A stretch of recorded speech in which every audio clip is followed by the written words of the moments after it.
நமசிவாய. ஓம் முருகா சரணம். அன்பார்ந்த கொங்கு சொந்தங்களே, பல கண்டங்களில் தொழில் நிமித்தமாகவோ, வேலை நிமித்தமாகவோ அல்லது வேறு காரணங்களுக்காகவோ நீங்கள் இருந்தாலும் நம் சொந்தங்களை காண ஓடோடி 15 நாட்களுக்கு ஒருமுறை நம் கேபிஎன் குளோபல், சிக்பா Malaysia, Kongu business network association KPN Tamil Nadu மற்றும் கேபிஎன் ஆஸ்திரேலியா இணைந்து நடத்தும் ஒன்றுபட்டால் எதையும் வெல்லலாம் என்ற தலைப்பில் இந்த ஜூம் காணொளி வழியாக கலந்து கொண்டிருக்கும் அனைத்து கொங்கு சொந்தங்களையும் வருக வருக என்று வரவேற்பது உங்களது வழக்கறிஞர் ராஜசேகரன், திருப்பூரிலிருந்து. இல்ல வீடியோ நான் உங்களுக்கு ஆன் பண்றேன். அது இப்போ கொஞ்சம் டிஸ்டர்பன்ஸா இருக்கு. நான் அப்புறம் Q&A செஷன்ல வரும்போது வீடியோ ஆன் பண்ணிக்கிறேன். ஓகே. சொந்தங்களுக்கு வீடியோ வராததற்கு மன்னிக்கவும். இன்று ஒரு ஜுடிஷியல் அகாடமி, அதாவது நீதித்துறை சார்ந்த ஒரு அலுவல் பணி நிமித்தமாக வந்து கொண்டிருக்கின்ற காரணத்தினால் வீடியோ இன்னும் சிறிது நேரத்தில் நான் உங்களோட வீடியோவுடன் கலந்து கொள்கின்றேன். இன்று 86வது காணொளி தொகுப்பு.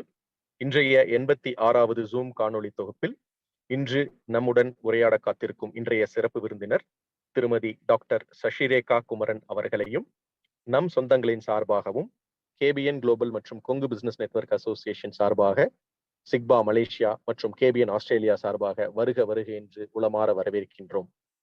இன்றைய தலைப்பு திருமதி டாக்டர் சசிரேகா குமரன் அவர்கள் MD, DGO, DNB OG, DRM ஜெர்மனியில் முடித்து consultant in OBG and reproductive மெடிசனாக, மெடிக்கல் டைரக்டராக ஜீவன் விமன் கேர் கிளினிக் சென்னையில் வெற்றிகரமாக மனிதம் காக்கும் மருத்துவத்துறையில் வெற்றி பயணத்தை மேற்கொண்டு வருகின்ற நமது கொங்கு நாட்டிற்கு பெருமை சேர்க்கும் இன்றைய நமது சிறப்பு விருந்தினரையும் வருக வருக என்று உளமாற வரவேற்கின்றோம்.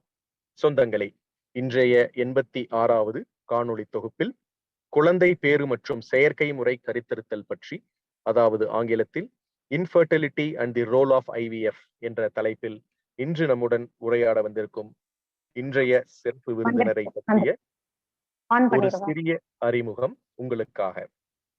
டாக்டர் சசிரேகா குமரன் அவர்கள் consultant OBG, specialist in reproductive medicine, Jeevan women care clinic, Alwar Thirunagar சென்னையில் வெற்றிகரமாக அனைத்து தம்பதியருக்கும் இந்த கருத்தரிப்பு சம்பந்தமான ஒரு விமன் கேர் கிளினிக்கை பெண்களுக்காக நடத்தி கொண்டு வரும் ஒரு சமுதாயத்திற்கு, முக்கியமாக குழந்தை பேருக்கு வெற்றிகரமான மருத்துவ சேவை வழங்கி வரும் ஒரு மனிதம் காக்கும் மருத்துவர் ஆவார். DRM, அதாவது ரீப்ரொடக்டிவ் மெடிசின், கீல் யூனிவர்சிட்டி ஜெர்மனியில் முடித்து DNB OG, national board of எக்ஸாமினேஷனில் வெற்றிகரமாக MD OG, government Stanley medical college Chennai, DGO government Kilpauk medical college Chennai மற்றும் MBBSஐ கோயம்புத்தூர் மெடிக்கல் காலேஜ் வெற்றிகரமாக முடித்து நம்முடன் இங்கு இணைந்திருக்கும் இன்றைய சிறப்பு விருந்தினர் 18 வருடங்களுக்கு மேற்பட்ட மருத்துவத்துறையின் சேவையை அவர் தன்னகத்தே வைத்துள்ள ஒரு திறமைசாலி. ரீப்ரொடக்டிவ் மெடிசினில் கடந்த 5 வருடங்களாக பணியாற்றி வரும் பெஸ்ட் கைனகாலஜிஸ்ட் அவார்டு வாங்கி IAE 2022ஆம் வருடம் வாங்கிய மருத்துவர், life member of IMA, TAPISAR மற்றும் IFS OGSSI. மற்றும் அவருடைய தனித்திறமைகளானது அவருடைய ரிசர்ச் ஒர்க், அதாவது அவருடைய மேம்பட்ட ரிசர்ச் ஒர்க்கில் விமன் கேர் மற்றும் விமன் எம்பவர்மெண்ட், பெண்களுக்கான வாழ்வியல் முறை மற்றும் அவர்களுடைய ரீப்ரொடக்டிவ் மெடிசின் மற்றும் கருத்தரித்தல் முறையில் மிக தேர்ச்சி பெற்ற இன்றைய சிறப்பு விருந்தினரை மீண்டும் ஒரு முறை உங்களின் சார்பாக இந்த முக்கியமான ஒரு தலைப்பு, அனைத்து தம்பதியருக்கும் குழந்தை பேறு இல்லாதவர்களுக்கு ஒரு மிகுந்த எழுச்சி உண்டான ஒரு தலைப்பாகும். ஏனென்றால் நிறைய சொந்தங்களுக்கு குழந்தை பேறு பற்றி சந்தேகங்களை கேட்டு தெளிவதற்கு ஒரு அனுபவம் வாய்ந்த திறமை மிகுந்த நம் கொங்கு நாட்டு தங்க திருமகள் அவர்களை நம் கேபிஎன் குளோபல் குழுமம் ஒவ்வொருவருடைய வீட்டிற்கும் அலுவலகத்திற்கும் கொண்டு வந்து அவர்களுடைய திறமையையும் அவர்களுடைய அனுபவத்தையும் நம் சொந்தங்களுக்காக கொண்டு வர வேண்டும் என்ற எண்ணத்தை நம் கேபிஎன் குளோபல் கொண்டு வந்ததற்காக அவர்களுக்கும் நன்றியை உரித்தாக்கி இன்றைய சிறப்பு விருந்தினரை பற்றிய ஒரு காணொளி தொகுப்பு உங்களுக்காக இதோ சொந்தங்களே, பாருங்கள்.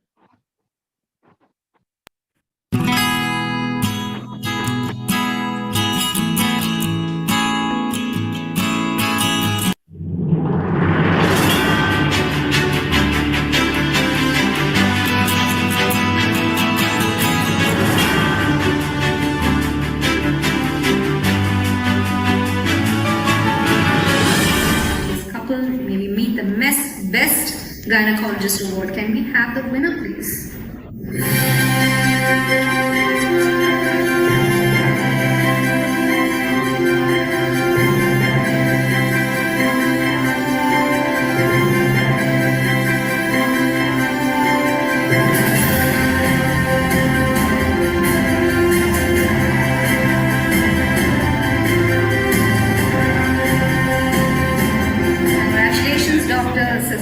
Kumaran avargale, and we also have a quick AV to showcase her achievement. Derek madam nariya pandirukeenga, or video paathirukalam, oru nimisham irunga.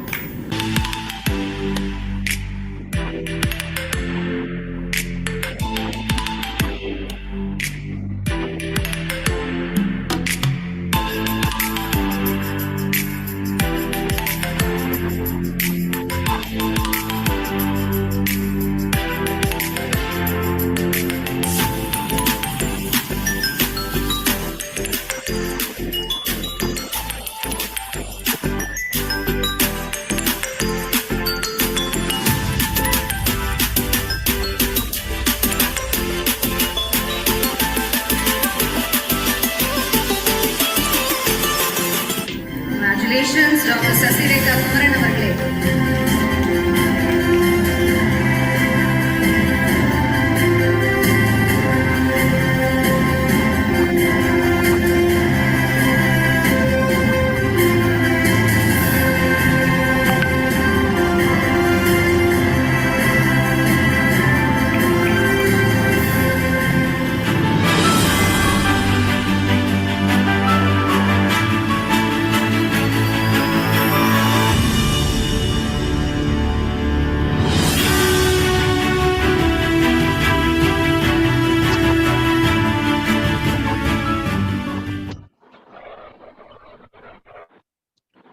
குழந்தை பேறு என்ற ஒரு மிக புனிதமான ஒரு துறையில் மணிமகுடமாக திகழும் இன்றைய சிறப்பு விருந்தினர்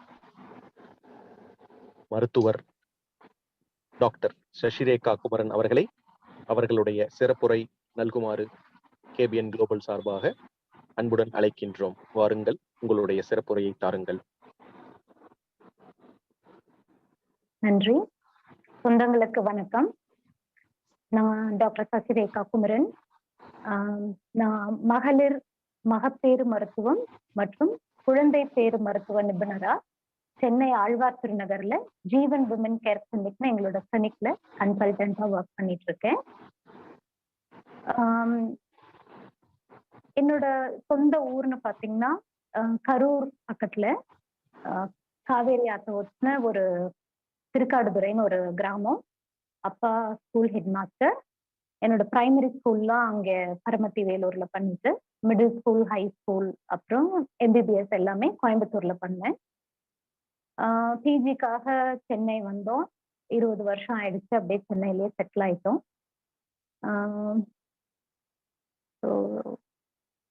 ஒருத்தவங்க வாழ்க்கையில ரொம்ப முக்கியமா சப்போர்ட்டிவா நிறைய பேர் இருப்பாங்க. இப்படி என்னுடைய சொந்தங்கள், நட்பு, உறவுகள்லாம் ரொம்ப சப்போர்ட்டா இருந்தாங்க. ஒரு ஆணோட வாழ்க்கையில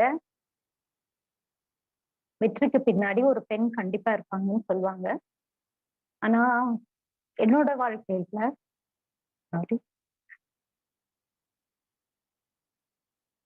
என்னோட வெற்றிக்கு பின்னாடி 2 ஆண் இருப்பாங்க. ஒண்ணு எங்க அப்பா. இந்த அளவுக்கு கொண்டு வந்ததுக்கு அவர் ஒரு முக்கியமான காரணம். இன்னொன்னு என்னோட கணவர். அவர் இதெல்லாம் பேசக்கூடாதுன்னு சொல்லியிருக்காரு. பட் எமோஷனல் ஆகுறேன் ஆக்சுவலி.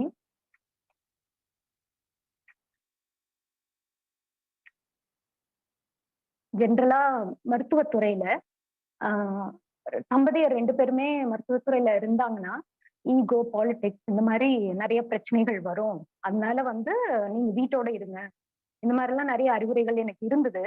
ஆனா திருமணத்துக்கு பின்னாடிதான் நான் வந்து இந்த பிஜி, அடுத்தடுத்து ஸ்பெஷாலிட்டி, என்னோட ஒரு ஸ்டெப்புக்கு பின்னாடியும் என் கணவர் தான் இருக்கிறார். இது வந்து நான் இன்னைக்கு வந்து ரொம்ப பெருமையாகவும் I am really blessed to have him. என்னுடைய கணவருக்கு வந்து நான் நன்றி சொல்லிக்கிறேன். ஒரு ஃபாரின் அனுப்பிச்சு ட்ரைனிங் ஆகட்டும், ஒரு ஹையர் ஸ்டடீஸ் போறதாகட்டும், ஒரு ஸ்டெப்லையும் அவர் தான் என் பின்னாடி நிற்கிறாரு. இதுக்கு வந்து நான் இன்னைக்கு தேங்க்ஸ் சொல்லிக்கிறேன். நான் சொல்லக்கூடாதுன்னு சொன்னார் இதெல்லாம், ஆனாலும் நான் சொல்ல விருப்பப்படுறேன். ஓகே. அண்ட் என்னோட ஃபீல்ட் ஆஃப் இன்ட்ரெஸ்ட் அப்படின்னு பார்த்தீங்கன்னா ஹை ரிஸ்க் ஆப்ஸ்டெட்ரிக்ஸ், அதாவது காம்ப்ளிகேட்டட் டெலிவரி, பிரெக்னன்சி, அதுக்கப்புறம் ரெக்கரண்ட் பிரெக்னன்சி லாஸ் இருக்கிறவங்களுக்கு உதவி பண்றது தான் இந்த ஹை ரிஸ்க் பிரெக்னன்சி. இது என்னோட ஃபீல்ட் ஆஃப் இன்ட்ரெஸ்ட். அடுத்தது ரீப்ரடக்டிவ் மெடிசன், அதாவது குழந்தை பேர் இல்லாம நிறைய தம்பதியர் கஷ்டப்படும் பொழுது அவங்களுக்கு வந்து உதவி பண்றது ரொம்ப புனிதமான விஷயமா இருக்கு நினைக்கிறதுனால அது நான் வந்து பண்ணிட்டு இருக்கிறேன்.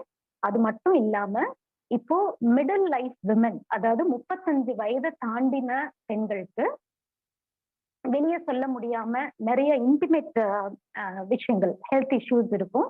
அதுக்கு வந்து அவங்களுக்கு தீர்வு கொடுக்கறதுக்காக காஸ்மெட்டிக் அண்ட் எஸ்தெட்டிக் கைனகாலஜி அப்படிங்கிற ஒரு சப் ஸ்பெஷாலிட்டியில ஸ்பெஷலைஸ் பண்ணி அவங்களுக்கு வந்து இது ஹெல்ப் பண்ணணுங்கிறதுனால இப்போ காஸ்மெட்டிக் கைனகாலஜிங்கிற ஒரு ஸ்பெஷாலிட்டியும் நம்ம ஸ்டார்ட் பண்ணியிருக்கோம்.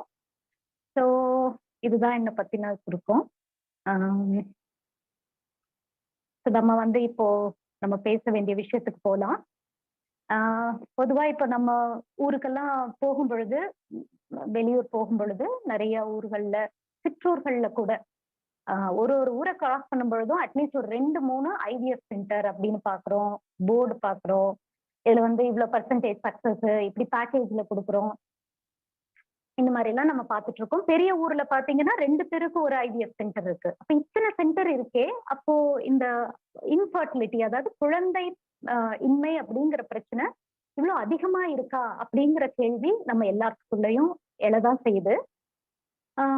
ஸோ கல்யாண மண்டபத்தோட எண்ணிக்கையை விட ஐவிஎஃப் சென்டர்ஸோட எண்ணிக்கை அதிகமா இருக்குன்னு கிண்டலா சொல்றாங்க. அதுல கொஞ்சம் உண்மையும் உண்டு. இது ஏன் இப்படி, இது நிஜமாலுமே வந்து அதிகமாயிதான் இருக்கா, இதுக்கு நம்ம எப்படி என்ன பண்ணலாம், இதுக்கான தீர்வு என்ன, இதை ப்ரிவென்ட் பண்ண முடியுமா, அது மாதிரி சில விஷயங்களை தான் இன்னைக்கு நம்ம டிஸ்கஸ் பண்ண போறோம். எப்படி முதல்ல குழந்தை உருவாகுது, அதாவது பிரெக்னன்சி எப்படி நடக்குதுங்கிறத முதல்ல பாத்துருவோம். இப்போ ஒரு ஆரோக்கியமான திருமணமான தம்பதி இருக்காங்க, அவங்களுக்கு வந்து மெடிக்கல் காம்ப்ளிகேஷன்ஸ் எதுவும் இல்லை, மனைவிக்கு வந்து ரெகுலர் பீரியட் வந்துட்டு இருக்கு, யூட்ரஸ் எல்லாமே நார்மலா இருக்கு, எந்த கம்ப்ளைண்ட்டும் இல்லை அப்படிங்கும் பொழுது ஒரு மாதாந்திர சைக்கிள்ல பாத்தீங்கன்னா பீரியட் வந்து ஒரு 11th டே 12th டேல இருந்து 16th டேக்குள்ள இதுதான் வந்து ஓவரி. இதுல வந்து எக் வளரும். இது எக் வளர்ந்து ஒரு மெச்சூர் சைஸ் ரீச் பண்ண உடனே அந்த ஃபாலிக்கல் வெடிச்சு எக் ரிலீஸ் ஆகும். அதுக்கு பேரு ஓவ்யுலேஷன். அப்ப இது அந்த டியூப் வழியா அந்த எக் வரும். அதே சமயத்துல ஒரு நல்ல ஆரோக்கியமான விந்து இந்த யூட்ரஸ் வழியா டிராவல் பண்ணி அந்த எக்கை மீட் பண்ணுச்சுன்னா பேபி உருவாகும். அந்த பேபி உருவான உடனே அது டிராவல் பண்ணி உள்ள வரும். அப்ப யூட்ரஸ்ல வந்து அந்த பெட் கரெக்டா இருந்ததுன்னா, அது எண்டோமெட்ரியம்னு சொல்லுவோம், அந்த பெட் வந்து ரிசீவ் பண்றதுக்கு சாதகமான சூழ்நிலையில இருந்ததுன்னா பிரெக்னன்சி உருவாகும், பிரெக்னன்சி வளர ஆரம்பிச்சிடும். இது வந்து நம்மளுக்கு என்ன நடக்குதுன்னே தெரியாம இது நடந்துரும். பட் இப்படிதான் பிரெக்னன்சி நடக்கும். ஆனா இந்த ஸ்டெப்ஸ்ல ஏதாவது ஒரு பிரச்சனை, இப்ப ஓவ்யுலேஷன்ல ப்ராப்ளம், எக் வளர்ச்சியில ஓவ்யுலேஷன்ல ப்ராப்ளம், இல்ல இந்த டியூப்ல வந்து அடைப்பு இருக்கு, எக்கோ இல்ல ஸ்பெர்மோ மீட் பண்ண முடியல, இல்ல இந்த யூட்ரஸ்ல வந்து கேவிட்டி பத்தல, இல்ல கட்டிகள் இருக்கு, நம்மளுக்கு வந்து அந்த எண்டோமெட்ரியம் சரியா வளர மாட்டேங்குது, இல்ல இந்த ஸ்பெர்மே மேல வர முடியல, அடைப்பா இருக்கு, இல்ல அந்த ஸ்பெர்ம் வந்து நீந்தி வர்ற அளவுக்கு அது ஆரோக்கியமா இல்லை, இப்படி பல காரணங்கள்னால நம்மளுக்கு குழந்தை பேரு தள்ளி போகலாம். இப்ப நார்மலா ஒரு ஃபர்டிலிட்டி அப்படின்னு சொன்னீங்கன்னா பை நேச்சர் உலகத்துல எந்த கோடியில பாத்தீங்கன்னாலும் நேச்சுரல் பிரெக்னன்சி ரேட் அப்படின்னு பார்த்தா 1 மந்த்துக்கு 20% தான் மேக்சிமம். அப்படின்னா ஒரு 100 ஆரோக்கியமான தம்பதியர் குழந்தைக்காக ட்ரை பண்றாங்க அப்படின்னா ஒரு மாதத்துல 20 தம்பதியர் தான் பிரெக்னென்ட் ஆவாங்க. மீதி 80 பேர் வந்து பிரெக்னென்ட் ஆக முடியாது. அவங்க வந்து எந்த காரணமும் இருக்காது, ஆனாலும் பிரெக்னென்ட் ஆக மாட்டாங்க. அவங்க அடுத்தடுத்து சப்சிக்வென்ட்லி ட்ரை பண்ணிக்கிட்டே இருப்பாங்க. அப்படி ட்ரை பண்ணும் பொழுது 6 மாதத்துல ஒரு 30-40% தம்பதியரும், ஒரு வருஷத்தோட எண்டுல 80% தம்பதியினரும் குழந்தை உண்டாயிருவாங்க, அதாவது பிரெக்னென்ட் ஆயிருவாங்க. மீதி 20% 20% இருக்கிறாங்க இல்லைங்களா, அவங்கதான் வந்து இன்ஃபர்டிலிட்டி, அதாவது சப்ஃபர்டைல் அப்படின்னு சொல்லுவோம் நாங்க. அப்படின்னு சொல்லி எங்ககிட்ட கன்சல்டேஷனுக்கு வருவாங்க. அவங்களுக்கு வந்து என்ன காரணம் அப்படிங்கிறத நாங்க இவாலுவேட் பண்ணுவோம். ஸோ இந்த பிரெக்னன்சி ரேட் அப்படின்னா குளோபலி இப்ப பார்த்தா முன்னாடி ஒரு 2 decades முன்னாடி இருந்ததை விட இப்ப 20% ஓவராலாவே வந்து ஃபர்டிலிட்டி ரேட் குறைஞ்சுதான் இருக்கு. இதுக்கு காரணங்கள் அப்படின்னு பார்க்கும் பொழுது பொதுவா ஏஜ், அட்வான்ஸ்ட் ஏஜ், இது பெண்களுக்கு மட்டும் இல்ல ஆண்களுக்கும் பொருந்தும். திருமணம் ஆகிறதையே தள்ளி போடுறது, அதாவது லேட்டா மேரேஜ் பண்ணிக்கிறது, திருமணம் ஆனாலும் பல்வேறு காரணங்கள்னால அதாவது இன்னும் படிப்பு முடியல, இல்ல வேலை வந்து செட்டில் ஆகல, கமிட்மெண்ட் நிறைய இருக்குது, இல்ல நாங்க அண்டர்ஸ்டாண்ட் பண்ணிக்கணும், இப்படி பல காரணங்கள் சொல்லி திருமணம் ஆன தம்பதியரும் குழந்தைய வந்து தள்ளி போடுறாங்க. ஸோ இந்த மாதிரி இருக்கும் பொழுது அட்வான்ஸ் ஆகுது ஏஜ். அட்வான்ஸ் ஆகும் பொழுது அந்த மனைவியை பொறுத்த வரைக்கும் அந்த எக் சொன்னேன் இல்லைங்களா, எக்கோடைய நம்பர், அதாவது குவான்டிட்டி, அதோட குவாலிட்டி, இது ரெண்டுமே குறையறதுக்கு வாய்ப்புண்டு. மரபணு மாற்றங்கள் காலம், அதாவது ஏஜ் இன்க்ரீஸ் ஆக ஆக மரபணு மாற்றங்கள் அந்த எக்ல உருவாகிறதுக்கு வாய்ப்பு நிறைய இருக்கு. இது ஏன்னு கேட்டா, ஒரு பெண்ணை பொறுத்த வரைக்கும் அவங்க பொறுக்கும் பொழுதே அவங்களுடைய ஓவரியில இவ்வளவு நம்பர் ஆஃப் எக்ஸ் தான் இருக்குது அப்படின்னு சொல்லிட்டு இருக்கும். அதாவது அதெல்லாம் டார்மெண்டா ஸ்லீப்பிங் ஸ்டேஜ்ல இருக்கும். அவங்க வந்து பியூபர்ட்டி அச்சீவ் பண்ண உடனே, அட்டைன் பண்ண உடனே மாதாந்திர சைக்கிள் வரும் பொழுது அந்த எக் ஒன்னொன்னா வளர்ச்சியாக ஆரம்பிக்கும். அதாவது ஒரு ஃபியூ ஃபாலிகல்ஸா வந்து அது கோஹாட்டா வந்துட்டு இருக்கும். ஸோ இது வந்து ஸ்லீப்பிங் ஸ்டேஜ்ல இருக்கிற எக் எல்லாம் வந்து எழுந்து வருமே தவிர புதுசா உருவாகாது. அதனால வந்து ஏஜ் இன்க்ரீஸ் ஆக ஆக இப்ப 20 வயசுல இருக்கக்கூடிய அந்த எக்கோட குவாலிட்டி உங்களுக்கு 35 வயசு 40 வயசுல இருக்காது. அதனாலதான் ஏஜ் அட்வான்ஸ் ஆகும் பொழுது பாதிப்புகள் அதிகமா இருக்குன்றத சொல்றோம். அது போக இப்ப ஆண்களுக்கு எடுத்துக்கிட்டீங்கன்னா, முன்னாடி எல்லாம் ஆண்கள் 60 வயசு 70 வயசுல கூட வந்து ஃபாதர் ஆகலாம், ஒன்றும் பிரச்சனை இல்லை, அதாவது எப்பயுமே புது மாப்பிள்ளை தான் அப்படின்னு சொல்லுவாங்க. ஆனா அது உண்மை இல்லை. ஐ வார்ன் யூ. இப்ப லேட்டஸ்ட் ஸ்டடீஸ் படி பெண்களுக்கு 30-35 வயசுக்கு மேல ஆனா எப்படி ரேப்பிடா ஃபர்டிலிட்டி குறையுதுன்னு சொல்றோமோ, அதே மாதிரி ஆண்களுக்கும் 34 வயசெல்லாம் தொட்டுட்டாங்கன்னா அவங்களுக்கும் ஸ்பெர்மோட குவாலிட்டி குறைய ஆரம்பிச்சிருது. அதனால வந்து ஏஜ் அதிகமாகும் பொழுது அந்த பாதிப்புகள் ஆண்களுக்கும் இருக்குதுங்கிறத அவங்க புரிஞ்சுக்கணும். அடுத்து லைஃப் ஸ்டைல் மாற்றங்கள். இப்போ டெக்னாலஜி அட்வான்ஸ் ஆயிடுச்சு, செடென்டரி லைஃப் ஸ்டைல், எப்பயுமே கம்ப்யூட்டர் முன்னாடி உட்காந்துதான் ஒர்க் பண்ணிட்டு இருப்பாங்க, இல்ல சோசியல் மீடியா, இன்ஸ்டா, இதுதான் போயிட்டு இருக்கே தவிர வெளியே ஒரு அவுட்டோர் ஆக்டிவிட்டிஸோ விளையாட்டு பந்தயங்கள். முன்னாடி எல்லாம் எங்க ஊர்ல பொங்கல் தீபாவளினா எல்லாம் போட்டியெல்லாம் இருக்கும், நானே பார்த்திருக்கேன், நானே அதுல எல்லாம் கலந்துட்டு இருந்திருக்கேன். ஆனா இப்பெல்லாம் அப்படியா அது மாதிரி எல்லாம் பார்க்கவே முடியறது இல்லை. அதெல்லாம் வந்து ஏதோ இந்த கிராமத்து படங்கள்ல பாக்குற ஒரு விஷயமா தான் இருக்கு. அப்படிதான் பாத்துட்டு இருக்காங்க, என் பசங்க கூட அப்படிதான் அதெல்லாம் பாக்குறாங்க இப்போ. பட் அதெல்லாம் வந்து நல்லதுக்கு இல்லை. So outdoor activities, physical activity இதெல்லாம் ரொம்ப அவசியம். இன்னொன்னு பாத்தீங்கன்னா உணவு பழக்கங்கள்ல இப்போ உடனே இன்ஸ்டன்ட் ஃபுட், ஃபாஸ்ட் ஃபுட், துரித உணவுகளுக்கு தான் தேடி போறாங்க. அதான் டேஸ்டா இருக்கு, ஸ்விக்கி அதுலதான் போடுறாங்க, பீட்சா, பர்கர், இதெல்லாம் தான் அவங்களுக்கு பிடிக்குது. எப்ப பாரு நான்வெஜ் வேணும், எல்லாமே பிராய்லர், மருந்துகள் போட்டு ஹார்மோன்ஸ் எல்லாம் கொடுக்குறாங்கன்னு சொல்றாங்க. ஸோ இதெல்லாமே நம்ம உட்கொள்ளும் பொழுது, அதுவும் டெய்லியும் அதை எடுத்துக்கும் பொழுது எப்படி அந்த ஹோட்டல்ல செய்யறாங்கன்னு தெரியாது. இந்த உணவுகள்லாம் நம்மளுடைய உடம்புக்குள்ள வரும் பொழுது ஹார்மோன் மாற்றங்கள்லாம் கொடுக்குது. ஸோ இப்படி நம்மளுடைய வாழ்க்கை முறையில மாற்றங்கள் வந்ததுனால, தப்பான உணவு பழக்க வழக்கங்கள், தப்பான வாழ்க்கை முறையினால நம்மளே நம்மளுக்கு பாதிப்பை கொண்டு வந்துட்டோம். அதை சொல்லுவாங்க இல்லைங்களா ஊர் பக்கம், சொந்த காசுல சூன்யம் வச்சுட்டோம், அது மாதிரிதான் ஆயிப்போச்சு இப்போ. ஸோ இது பொதுவான காரணங்கள். ஸ்பெசிபிக்கா சொல்லணும் அப்படின்னா, பெண்களை பொறுத்த வரைக்கும் நான் முன்னாடி சொன்ன மாதிரியே தான், அதாவது ரொம்ப முக்கியமா நம்ம பாக்குறது வந்து பிரெக்னன்சிக்கு வந்து uterus, tube, ovary. So most காமனா இந்த சப்ஃபர்டிலிட்டிக்கு வந்து என்ன காரணம்னு பாத்தீங்கன்னா ஃபர்டிலிட்டி இஷ்யூ, அதாவது ஓவியுலேஷன் ப்ராப்ளம் வரும். அதாவது எஃகு வளர்ச்சி சரியா இருக்காது. இதுக்கு மிக முக்கிய காரணம் பாலிசிஸ்டிக் ஓவேரியன் சிண்ட்ரோம், அதாவது PCOS அப்படின்னு சொல்றோம். இது ரொம்ப காமனா பாக்குறோம். இது ஏன் வருது? முன்னாடி எல்லாம் இல்லையே அப்படின்னா, முன்னாடியும் இருந்தது. இது ஒரு ஜெனட்டிக் கண்டிஷன், ஃபேமிலிலேயே இது ரன் ஆகும். ஆனா இப்ப வந்து கால மாற்றங்கள்னால, நான் சொன்ன மாதிரி லைஃப் ஸ்டைல் மாறிடுச்சு, உடல் பருமன் அதிகமாயிருச்சு, இந்த மாதிரி காரணங்கள்னால இது பிளேர் அப் ஆகி இப்ப மேனிஃபெஸ்ட் ஆகி தெரியுதுங்க. ஸோ இவங்களுக்கு என்ன, இந்த பாலிசிஸ்டிக் ஓவரியில என்ன ஆகும் அப்படின்னு கேட்டீங்கன்னா, எக் வந்து நிறைய இருக்கும், அதாவது மல்டிபிள் எக்ஸ் இருக்கும். ஸோ இந்த மாதிரி குட்டி குட்டியா நிறைய பபிள்ஸ், வாட்டர் பபிள்ஸ் மாதிரி இருக்கும், சைனா ப்ராடக்ட் மாதிரி நிறைய எக் இருக்கும், ஆனா குவாலிட்டி இருக்காது இதுல. ஸோ எக்கோட வளர்ச்சி பாத்தீங்கன்னா, எக்கோட வளர்ச்சியும் பாதியிலேயே அரெஸ்ட் ஆயிரும், ஃபாலிகுலர் அரெஸ்ட்னு சொல்லுவோம். ஸோ இவங்களுக்கெல்லாம் வந்து அந்த ஓவியுலேஷன் நடக்காம ஆனோவிலேட்டரி சைக்கிள்ஸ்க்கு போயிடுவாங்க. ஸோ அவங்களுக்கு பீரியட்ஸும் சரியா வராது, உடல் பருமன், முகத்துல வந்து பரு, நிறைய அந்த ஃபேஷியல் ஹேர் டிப்ஸ்ன்னு சொல்லுவோம், இந்த மாதிரி நிறைய இஷ்யூஸ் அவங்களுக்கு வரும். ஸோ இது மிக முக்கிய காரணம். இது IVF, அதாவது IVF ட்ரீட்மெண்ட்டுக்கு, டெஸ்ட் டியூப் பேபி சிகிச்சைக்கு வரக்கூடிய ஒரு முக்கிய காமன் கண்டிஷனா இந்த PCOS இது இருக்கு. இப்போ இது ஏன் இவ்வளவு தூரம் சொல்றேன் அப்படின்னா, லைஃப் ஸ்டைல கரெக்டா மாடிஃபை பண்ணி பழைய மாதிரி நல்ல பிசிக்கல் ஆக்டிவிட்டியோட, நல்ல ஆரோக்கியமான உணவு பழக்க வழக்கங்களோட மாறிட்டோம்னா இத மோர் தேன் 50% இதை குறைச்சிடலாம். இதோட பாதிப்புகள்ல இருந்து நம்ம தப்பிச்சிடலாம். அடுத்து இன்னொரு முக்கியமான காரணம் என்னன்னு பார்த்தா, premature ovarian insufficiency or premature ovarian failure. இது வந்து 20 வயசு இருக்கக்கூடிய பெண்ணுக்கு திடீர்னு பாத்தீங்கன்னா எக் இல்ல, எக் வளரல, அவங்களுடைய எக்கோட குவாலிட்டி, ஓவரியோட ஏஜ் பாத்தீங்கன்னா 40-45 வயசுக்கு இருக்கிறவங்களோட கம்பேர் பண்ற மாதிரி இருக்கும். இதைத்தான் ப்ரீமெச்சூர் ஓவேரியன் இன்சஃபிஷியன்சின்னு சொல்லுவோம். இது வந்து ரொம்ப ரேர் முன்னாடி, இப்ப வந்து கொஞ்சம் காமனா பார்க்க ஆரம்பிச்சிருக்கோம்.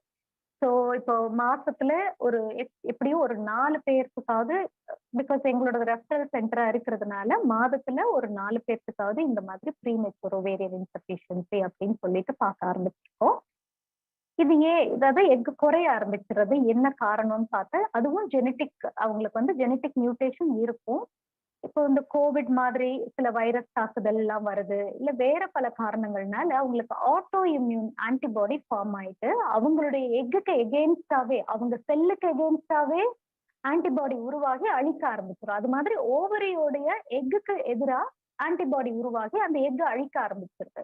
அப்ப வந்து வேகமா அந்த எக்கு அழிஞ்சு போயிடுறதுனால அவங்களுக்கு எக்கு பற்றாக்குறை வந்துருது. இப்ப இது ஒண்ணு. இது போக சாக்லேட் சிஸ்ட்னு சொல்ற எண்டோமெட்ரியோசிஸ், அதுவும் இப்ப வந்து கொஞ்சம் அதிக அளவுல தான் பார்க்க ஆரம்பிச்சிருக்கோம். நெக்ஸ்ட் வந்து டியூப்ல வந்து இன்ஃபெக்ஷன்ஸ்னாலயோ இல்ல வேற ஏதாவது சர்ஜரிஸ்னாலயோ வந்து பிளாக்கேஜ் வரலாம், அடைப்புகள் மாதிரி வரலாம். அப்ப அது அடைப்பு வந்துச்சுன்னா அந்த ஸ்பெர்மும் எக்கும் மீட் பண்ண முடியாது. ஸோ அது ஒரு முக்கியமான காரணம். இந்த மாதிரி டியூப்ல அடைப்பு வந்துச்சு அப்படின்னா ரிலீஸ் பண்ண ட்ரை பண்ணலாம், பட் மேஜர் அடைப்பா இருந்ததுன்னா IVF மட்டும்தான் அதுக்கான தீர்வு. அந்த வகையில IVF ஒரு வரப்பிரசாதம் தான் சொல்லணும். எக்கோட வளர்ச்சியில பாதிப்பு இருந்ததுன்னா நம்ம மெடிசின்ஸ் கொடுத்து எக் வளர்றதுக்கு உதவி பண்ணலாம், அதை நான் திரும்பிய சொல்றேன். யூட்ரஸை பொறுத்த வரைக்கும் யூட்ரஸ்ல கட்டி, ஃபைப்ராய்ட், பாலிப் இல்ல அடினோமயோசிஸ், இந்த மாதிரி வீக்கம், கட்டிகள் அது மாதிரி வரலாம். இல்ல சத வளர்ச்சி, செப்டம்னு சொல்லுவோம், அந்த மாதிரி செப்டம் கூட இருக்கலாம். இதெல்லாம் இருந்ததுனாக்கா எப்படி பேபி வந்து உள்ள இம்ப்ளான்ட் பண்ண முடியாது, வளர முடியாது அப்படிங்கிறதுனாலையும் குழந்தை பேரு தள்ளி போக ஆரம்பிச்சிருது. இது பெண்களை பொறுத்த காமனான விஷயங்கள். ஆண்கள் பாத்தீங்கன்னா, ஆண்களுக்கு வந்து இப்ப விந்து குவாலிட்டி, அதாவது ஒரு 3 டீகேடுக்கு முன்னாடி இருந்த சீமன் பாராமீட்டர்ஸையும் இப்ப இருக்கிற செமன் பாராமீட்டர்ஸையும் கம்பேர் பண்ணா அவங்களோட quality of semen parameters 50% decline ஆயிடுச்சு அப்படிங்கிறது உண்மை. அது ஒரு ஷாக்கிங் ட்ரூத். ஸோ ஆண்கள் வந்து கொஞ்சம் அலர்ட் ஆயிக்கணும். எங்க பெண்கள் மட்டும்தான் வந்து பிரச்சனையில இருப்பாங்க அப்படிங்கறது வந்து ஒரு மிஸ். அதை உடைச்சிட்டு உங்களுக்கும் ப்ராப்ளம் இருக்குதுங்கிறத புரிஞ்சுட்டு அந்த அவேர்னஸோட நீங்களும் உங்களுடைய உடல் ஆரோக்கியத்தை பேணி காக்கிறது நல்லது.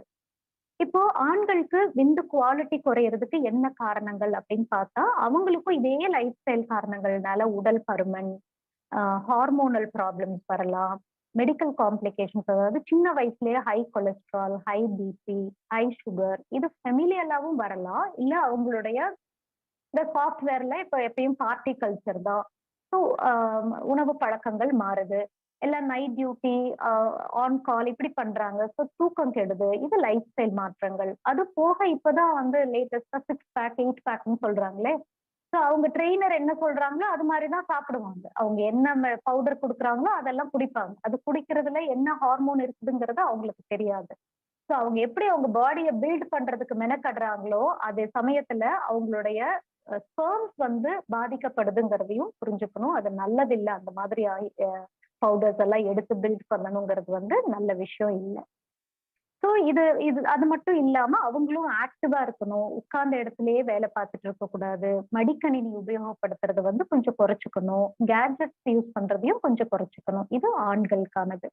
ஸோ இப்ப கான்ட்ரிபியூஷன் பாத்தீங்கன்னா 30% பெண்ணை சார்ந்தது, 30% ஆணை சார்ந்தது, இன்னொரு 30% 2 பேரும் கம்பைண்டா கான்ட்ரிபியூட் பண்ணுவாங்க. ஒரு 10% நம்மளுக்கு வந்து இன்னும் நம்மளுடைய டயக்னாஸ்டிக் டெஸ்ட்ல கண்டுபிடிக்க முடியல. அது அன்எக்ஸ்பிளைன்டு இன்ஃபர்டிலிட்டி அப்படின்னு சொல்றோம். ஸோ ஒரு வருஷம் அந்த ஃபர்டைல் பீரியட், அதாவது அந்த ஒவ்யுலேஷன் டைம்லயும் ட்ரை பண்ணி குழந்தை நிக்கல அப்படிங்கிற தம்பதிய 1 இயருக்கு அப்புறம் எங்களுக்கு சப்ஃபர்டிலிட்டி, அதாவது எங்களுக்கு குழந்தை பேர்ல ப்ராப்ளம் இருக்குது அப்படின்னு சொல்லி ட்ரீட்மெண்ட்டுக்கு ஸ்டார்ட் பண்ணலாம். இது பொதுவா சொல்றது. ஆனா தம்பதியருடைய வயது அதிகமா இருக்கு, 30-35 தாண்டிட்டாங்க, இல்ல அந்த பெண்ணுக்கு வந்து இர்ரெகுலர் பீரியட்ஸ் இருக்கு, வேற ஏதாவது சர்ஜரிஸ் இல்ல காம்ப்ளிகேஷன்ஸ் இருக்கு, வேற மெடிசன்ஸ் எடுத்துக்கிறாங்க அப்படின்னா அவங்க அந்த 1 இயர் கணக்கு வெயிட் பண்ண வேண்டாம். கொஞ்சம் ஏர்லியராகவே அவங்க வந்து இவாலுவேஷன் ஸ்டார்ட் பண்ணிடணும். ஸோ இப்போ நம்மளோட இந்தியால இந்த இன்ஃபர்டிலிட்டி ஆர் சப்ஃபர்டிலிட்டியோடைய இன்சிடென்ஸ் என்ன அப்படின்னு பாத்தீங்கன்னா 10 to 15%, அதாவது 100ல 10-15 பேர்த்துக்கு இந்த சப்ஃபர்டிலிட்டி இஷ்யூ அப்படின்னு பாக்குறோம். ஸோ இப்போ நான் முன்னாடி சொன்னேன், ஒரு வருஷத்தோட எண்ட்ல 80% பேர் பிரெக்னென்ட் ஆயிடுவாங்கன்னு சொல்லிட்டு, அந்த 20% பேரை நம்ம ட்ரீட்மெண்ட்டுக்கு எடுக்கிறோம் இல்லைங்களா, அவங்களுக்கு வந்து நம்ம இந்த டெஸ்டிங் எல்லாம் பண்ணும் பொழுது இந்த என்னென்ன பிரச்சனைகள்னு இப்ப பார்த்தோமோ அதுல ஏதாவது ஒரு பிரச்சனையை ஐடென்டிஃபை பண்ணுவோம். அந்த பிரச்சனையை நம்ம வந்து சரி பண்ணி அதுக்கான ட்ரீட்மெண்ட் கரெக்டா கொடுக்கும் பொழுது அவங்க பிரெக்னென்ட் ஆயிடுவாங்க. உதாரணத்துக்கு இப்ப வந்து கருமுட்டை வளர்ச்சி சரியா இல்லை, நான் முன்னாடி சொன்னேன் பீகாஸ் அப்படின்னு சொன்னோம் இல்லைங்களா, அவங்களுக்கு எக்கு இருக்கிறவங்களுக்கு வந்து எக்கு வளர்றதுக்கு ஓவியோலோஜென்ஸ் அப்படின்னு சொல்லுவோம். அந்த மாதிரி கருமுட்டை வளர்ச்சிக்கான மாத்திரை பீரியட்ஸ் வந்ததுல இருந்து ஒரு 5 நாள் 6 நாள் அப்படின்னு அவங்களுடைய உடல் தகுதிக்கு தகுந்த மாதிரி கொடுப்போம். அந்த மாதிரி கொடுக்கும் பொழுது கருமுட்டை வளரும். அதை வந்து நம்ம ஸ்கேன் பண்ணுவோம், ஃபாலிகுலர் ட்ராக்கிங் அப்படின்னு சொல்லுவோம். அதை வச்சு அவங்களுக்கு வந்து கருமுட்டை வளர்ச்சி கரெக்டா இருக்கா அப்படின்றத உறுதிப்படுத்திட்டு அந்த கருமுட்டை வெடிக்குதா, அதாவது ஒவியுலேஷன் நடக்குதா அப்படிங்கிறதையும் செக் பண்ணுவோம். ஸோ இது மாதிரி பண்ணி அவங்க வந்து ஒவியுலேஷன் நடக்கிற வரைக்கும் அவங்களுக்கு உதவி பண்ணி கொடுப்போம். இப்போ அவங்க ட்ரை பண்றாங்க, ஒரு 3-4 மந்த்ஸ் எல்லாம் ட்ரை பண்றாங்க, அப்பயும் அவங்களுக்கு வந்து கர்ப்பம் தங்கல அப்படின்னா அப்ப வேற என்ன காரணம், அப்ப டியூப் சரியில்லையா அப்படின்னு டியூபல் இவாலுவேஷன் பண்ணுவோம். இப்போ டியூபல் இவாலுவேஷன் பாத்தீங்கன்னா அதுக்கு வந்து HSG, ஹிஸ்ட்ரோசால்பிங்கோகிராம் அப்படின்னு சொல்லுவோம். அது வந்து ஒரு எக்ஸ்ரே டெஸ்ட் மாதிரி. இது வந்து முன்னாடி ரொம்ப பெயின்ஃபுல்லா தான் இது இருக்கும். இப்ப பெயின்லெஸ் HSGயும் வந்திருக்குங்க. இது வந்து ஒரு டை வந்து யூட்ரஸ்குள்ள செலுத்தி ஒரு மருந்து மாதிரி செலுத்தி யூட்ரைன் கேவிட்டி எப்படி இருக்கு, டியூப் ஓப்பனா இருக்கா, இதை நம்ம பார்க்க முடியும். இதுல மூலமா பிளாக் இருந்தது அப்படின்னா மேற்சொன்னாப்ல IVFக்கு நம்ம ப்ரொசீட் பண்ணிக்கலாம் டைம் வேஸ்ட் பண்ணாம. சப்போஸ் பிளாக் இல்ல அப்படின்னா ஓகே, இவங்களுக்கு பிளாக் இல்லைன்னா அடுத்த ஸ்டெப் என்னங்கிறது வந்து அந்த எக் வளர்ச்சி எப்படி இருக்கு, டோஸ் அதிகமா தேவைப்படுதா, விந்தோட தன்மை அதாவது ஸ்பெர்ம் குவாலிட்டி எப்படி இருக்கு, இதையெல்லாம் வச்சு நம்ம டிசைட் பண்ணலாம். ஸோ நெக்ஸ்ட் ஸ்டெப் என்ன அப்படின்னா, நெக்ஸ்ட் ஸ்டெப் IUI. IUIனா இன்ட்ரா யூட்ரைன் இன்செமினேஷன். இது ஒரு மினிமல் இன்டர்வென்ஷன். நீங்க புரிஞ்சுக்கணும்னா மைல்டு ஸ்பெர்ம் ப்ராப்ளம் இருக்குது, அதாவது அதோட மொட்டிலிட்டியில கொஞ்சம் ப்ராப்ளம் இருக்கு, அந்த கொஞ்சம் கவுண்ட் பொறுத்து கொஞ்சம் மொட்டிலிட்டியில ப்ராப்ளம் இருக்கு, இந்த மாதிரி இருக்கிறவங்களுக்கு உங்களுக்கு ஏதாவது மெடிக்கல் ப்ராப்ளம்ஸ் அந்த ஆணுக்கு இருந்ததுன்னா அதெல்லாம் சரி பண்ணுவோம். அப்பயும் வந்து மைல்டு ப்ராப்ளம் இருந்துட்டு தான் இருக்குங்கிறவங்களுக்கு வந்து நம்ம வந்து இந்த IUI மெத்தட்ல ட்ரீட்மெண்ட் கொடுக்கும் பொழுது சக்சஸ் ரேட் நல்லா இருக்கும்.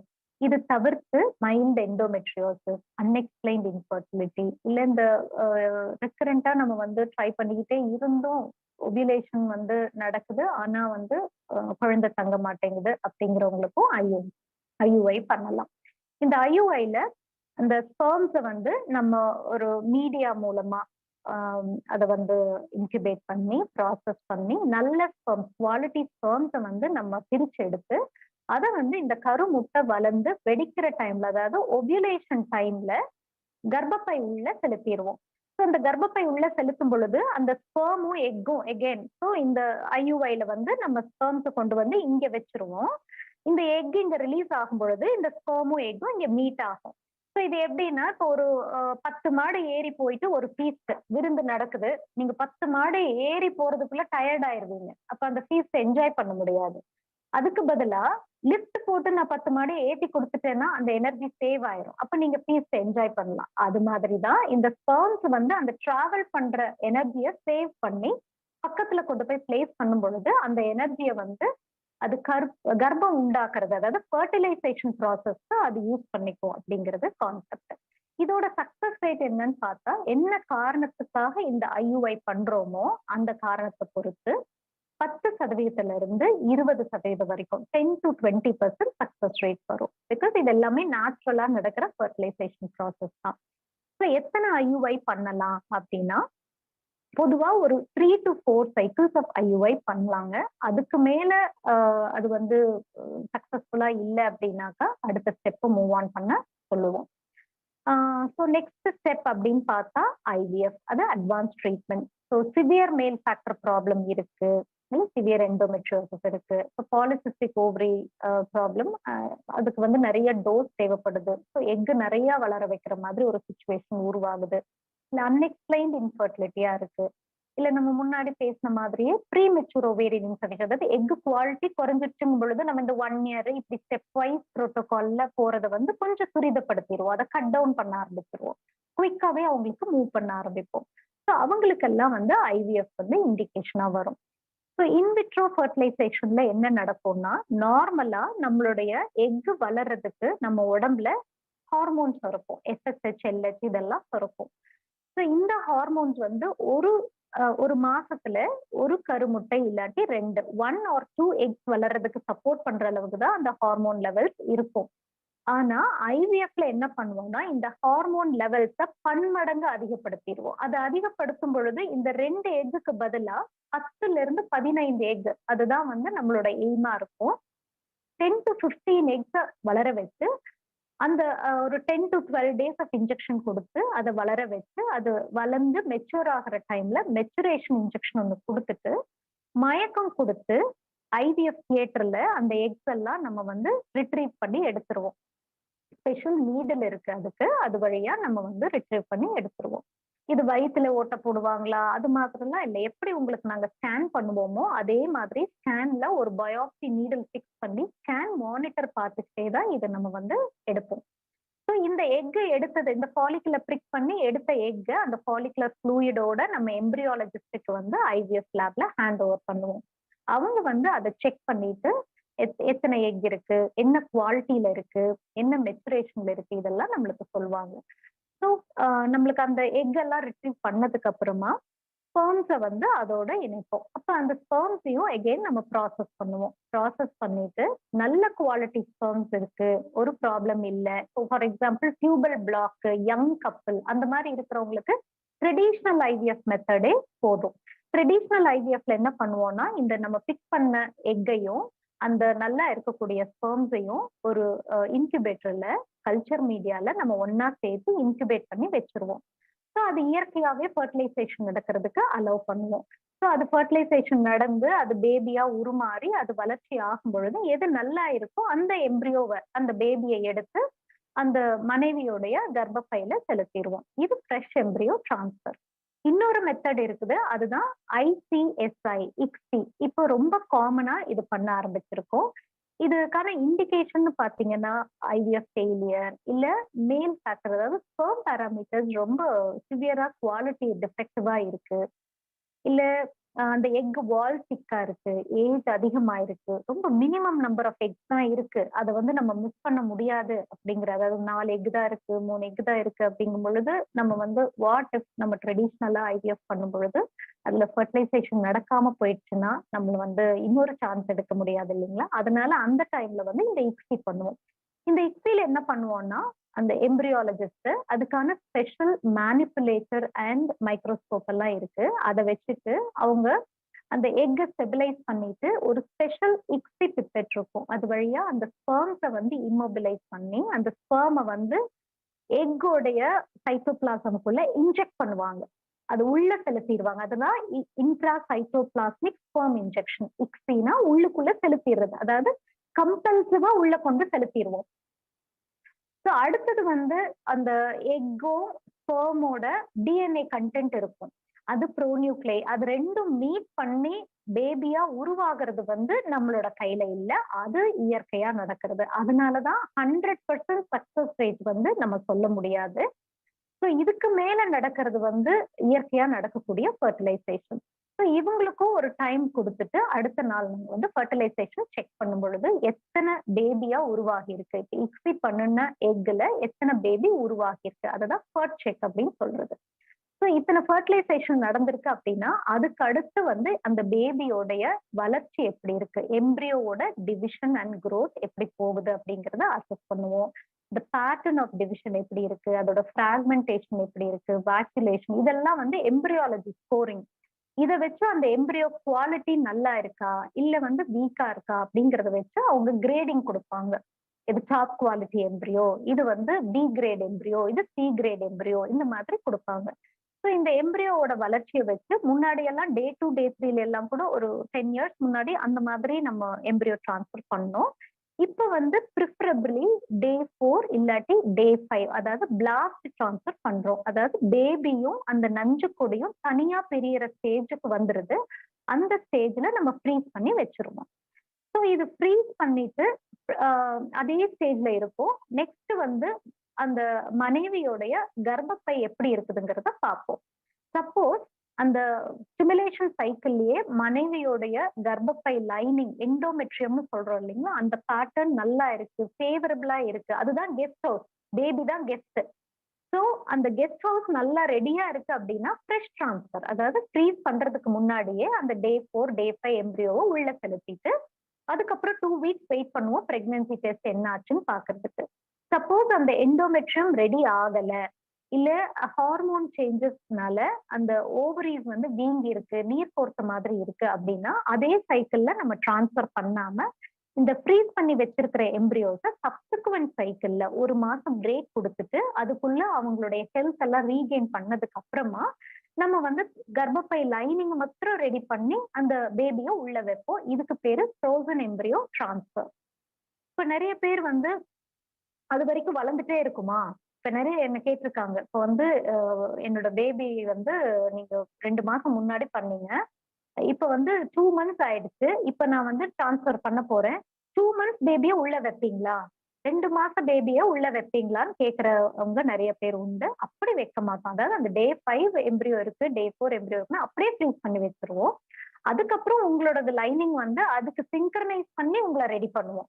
அந்த டே 5க்கு உங்களுக்கு மேட்ச் ஆகிற மாதிரி உங்க கர்ப்பப்பை லைனிங் ரெடி பண்ணி அதுக்கப்புறம் வந்து எம்பிரியாலஜிஸ்ட் வந்து ஸ்டாப் பண்ணி கொடுப்பாங்க. அப்ப அந்த எம்பிரியோ ரீக்ரோ ஆக ஆரம்பிக்கும். ஸோ உங்க கர்ப்பப்பைக்குள்ள செலுத்தினதுக்கு அப்புறமா அது வந்து அதோட growth வந்து திரும்பியும் கண்டினியூ பண்ண ஆரம்பிக்கும். இப்படிதான் நடக்கும் நம்மளுடைய சைக்கிள். ஸோ இது போக வேற என்ன அட்வான்ஸ்மெண்ட்ஸ் இருக்குது அப்படின்னு கேட்டா இப்போ இம்சி, மைக்ரோ ஃப்ளூயிடிக்ஸ், இந்த மாதிரி லேட்டஸ்ட் டெக்னாலஜிஸ் நிறைய இருக்கு. இது வந்து ஸ்பெர்ம் பேராமீட்டர்ஸ் எல்லாம் இப்ப ரொம்ப குவாலிட்டி காம்ப்ரமைஸ்ல இருக்கு, டிஎன்ஏ ஃப்ராக்மெண்டேஷன்லாம் நிறைய இருக்கு. இந்த காரணங்கள்னால நல்ல இருக்கக்கூடிய ஸ்பெர்ம்லயே பெஸ்ட் ஸ்பெர்ம் பிக்கப் பண்றதுக்கு ஏதாவது டெக்னிக்ஸ் இருக்குதா அப்படின்னா அதுக்கு இந்த மாதிரி மெத்தடை யூஸ் பண்ணி நம்ம வந்து பண்ணலாம். இது இல்லாம ஆர்டிபிஷியல் இன்டெலிஜென்ஸும் இப்ப வந்து யூஸ் பண்ண ஆரம்பிச்சாச்சு. இது வந்து எம்பிரியோஸ்கோப் அப்படின்னு சொல்லுவோம். இது நம்ம வந்து கன்வென்ஷனலா பல்ஸ் அந்த இன்குபேட்டர்ல இருந்து நம்ம வந்து செக் பண்றதுக்கு வெளியே எடுத்து மைக்ரோஸ்கோப்ல செக் பண்றதுக்கு பதிலா எம்ப்ரியோஸ்கோப்ல கண்டினியூஸா அங்க டிஸ்டர்பன்ஸே இல்லாம வளர்ந்துட்டே இருக்கும். அது எப்படி வளருது அப்படிங்கறது வந்து ஒரு வீடியோ மானிட்டரிங் நடக்கும். ஸோ அது வந்து ரிவர்ஸ் டிவிஷன் நடக்குதா, இல்ல வந்து அந்த மல்டிப்ளிகேஷன் அந்த டிவிஷன்ல வந்து ஏதாவது ப்ராப்ளம் இருக்கா, அப்நார்மலா வந்து ரீயூனைட் ஆகுதா, இப்படி பல விஷயங்கள் நடக்கும். இதை கண்டினியூஸா பார்க்கும் பொழுது நம்மளுக்கு வந்து அதுல நல்லா இல்லாத எம்ப்ரியோஸ், அப்நார்மல் டிவிஷனுக்கு போன எம்ப்ரியோஸ் ஏதாவது இருந்ததுன்னா அதை நம்மளால ஐடென்டிஃபை பண்ண முடியும். இதன் மூலமா என்ன பண்ணலாம் அப்படின்னா, கொஞ்சம் நல்லா இல்லாதது, அதாவது இந்த எம்ப்ரியோ வச்சா அபார்ஷன் ரேட் அதிகம், இல்ல குறைபாடுகள் வர்றதுக்கு வாய்ப்புண்டு. இந்த மாதிரி எம்ப்ரியோஸ் வந்து நம்ம அதை ஐடென்டிஃபை பண்ணி அதை டிலீட் பண்ணுவோம். பேசிக்கலி இந்த ஆர்டிபிஷியல் இன்டெலிஜென்ஸ் எல்லாம் யூஸ் பண்ணும் பொழுது பேட் எம்ப்ரியோஸை டிலீட் பண்ணிட்டு செலெக்ஷன் ஆஃப் எம்ப்ரியோஸ் பெட்டரா இருக்கும். அந்த எம்ப்ரியோஸை மாத்திரம் நம்ம ஃப்ரீஸ் பண்ணி வச்சுக்கலாம். ஸோ இந்த டெக்னிக்ஸ் எல்லாம் யூஸ் பண்றோம். இது இல்லாம இப்ப ஜெனட்டிக் CGTA இந்த மாதிரி இருக்கு. அதாவது ஃபேமிலியில மரபணு ப்ராப்ளம் இருக்கு, இல்ல ரிக்கரண்ட் அபார்ஷன்ஸ் இந்த மாதிரி இருக்கும் பொழுது அந்த எம்ப்ரியோல ஏதாவது பிரச்சனைகள் உண்டா அப்படிங்கறத நம்ம ஸ்கிரீன் பண்ண முடியும். ஒரு எம்ப்ரியோ பயாப்சி மாதிரி பண்ணிட்டு அதுல வந்து அந்த எம்ப்ரியோல குரோமோசோமல் ப்ராப்ளம் ஏதாவது இருக்கா, அன்யூப்ளாய்டு இருக்கா, மொசைக்கிசம், இதெல்லாம் ஜெனட்டிக் டேர்ம்ஸுங்க.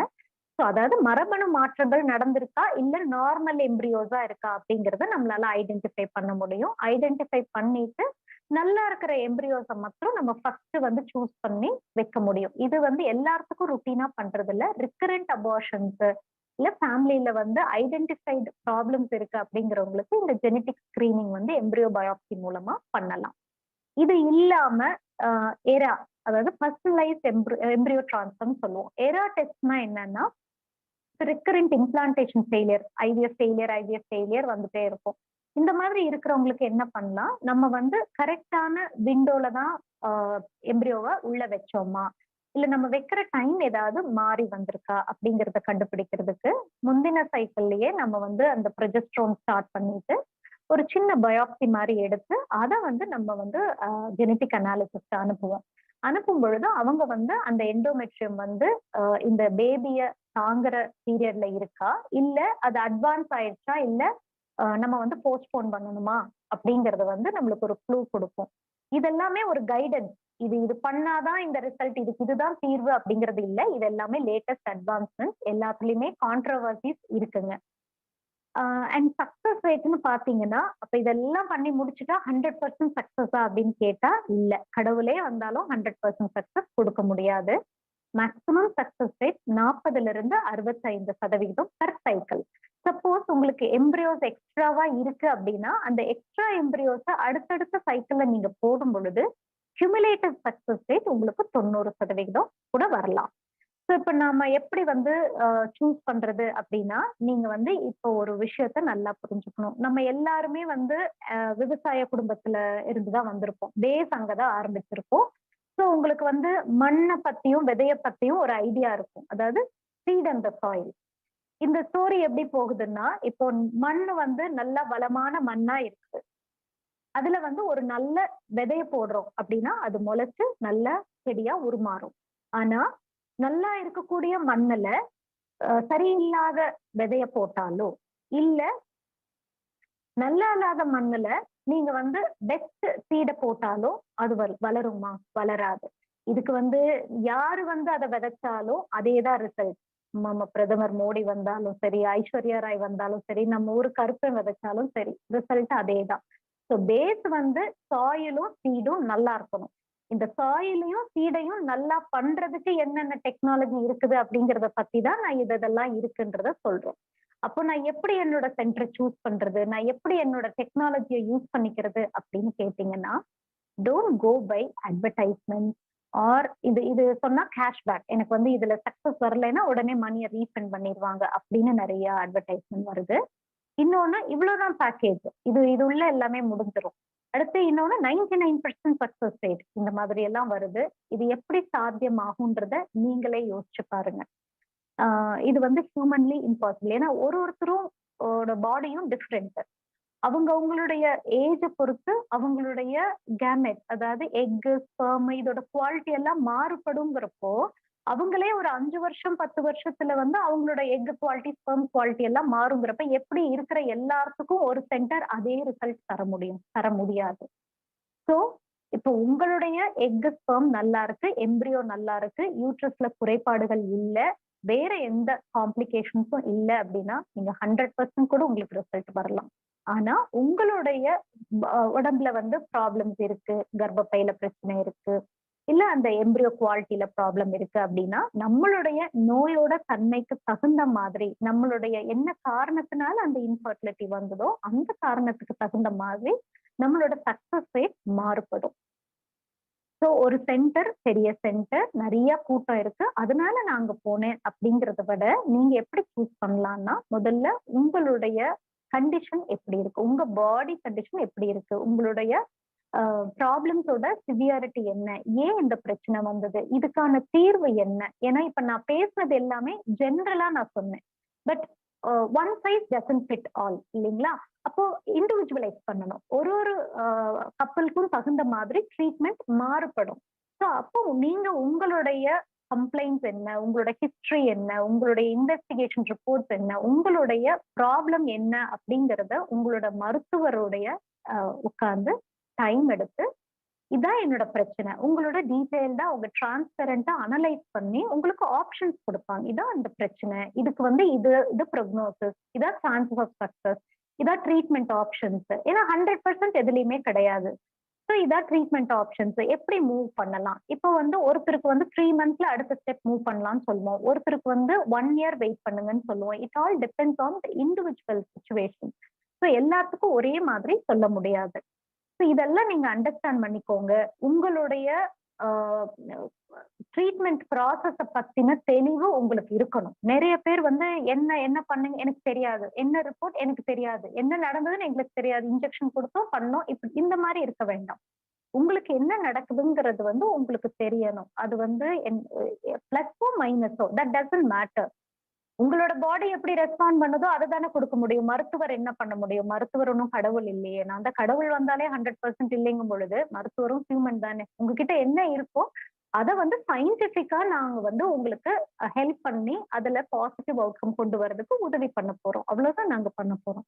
ஸோ இதுல ஒரு கிளாரிட்டியோட பண்ணீங்கன்னா உங்களுக்கும் ஒரு ஆங்ஸைட்டி, டிப்ரெஷன், அடுத்து என்ன நடக்கும், இனிமே என்ன நடக்கும் இப்படிங்கிற பதட்டம் எல்லாம் இல்லாம இருக்கும்.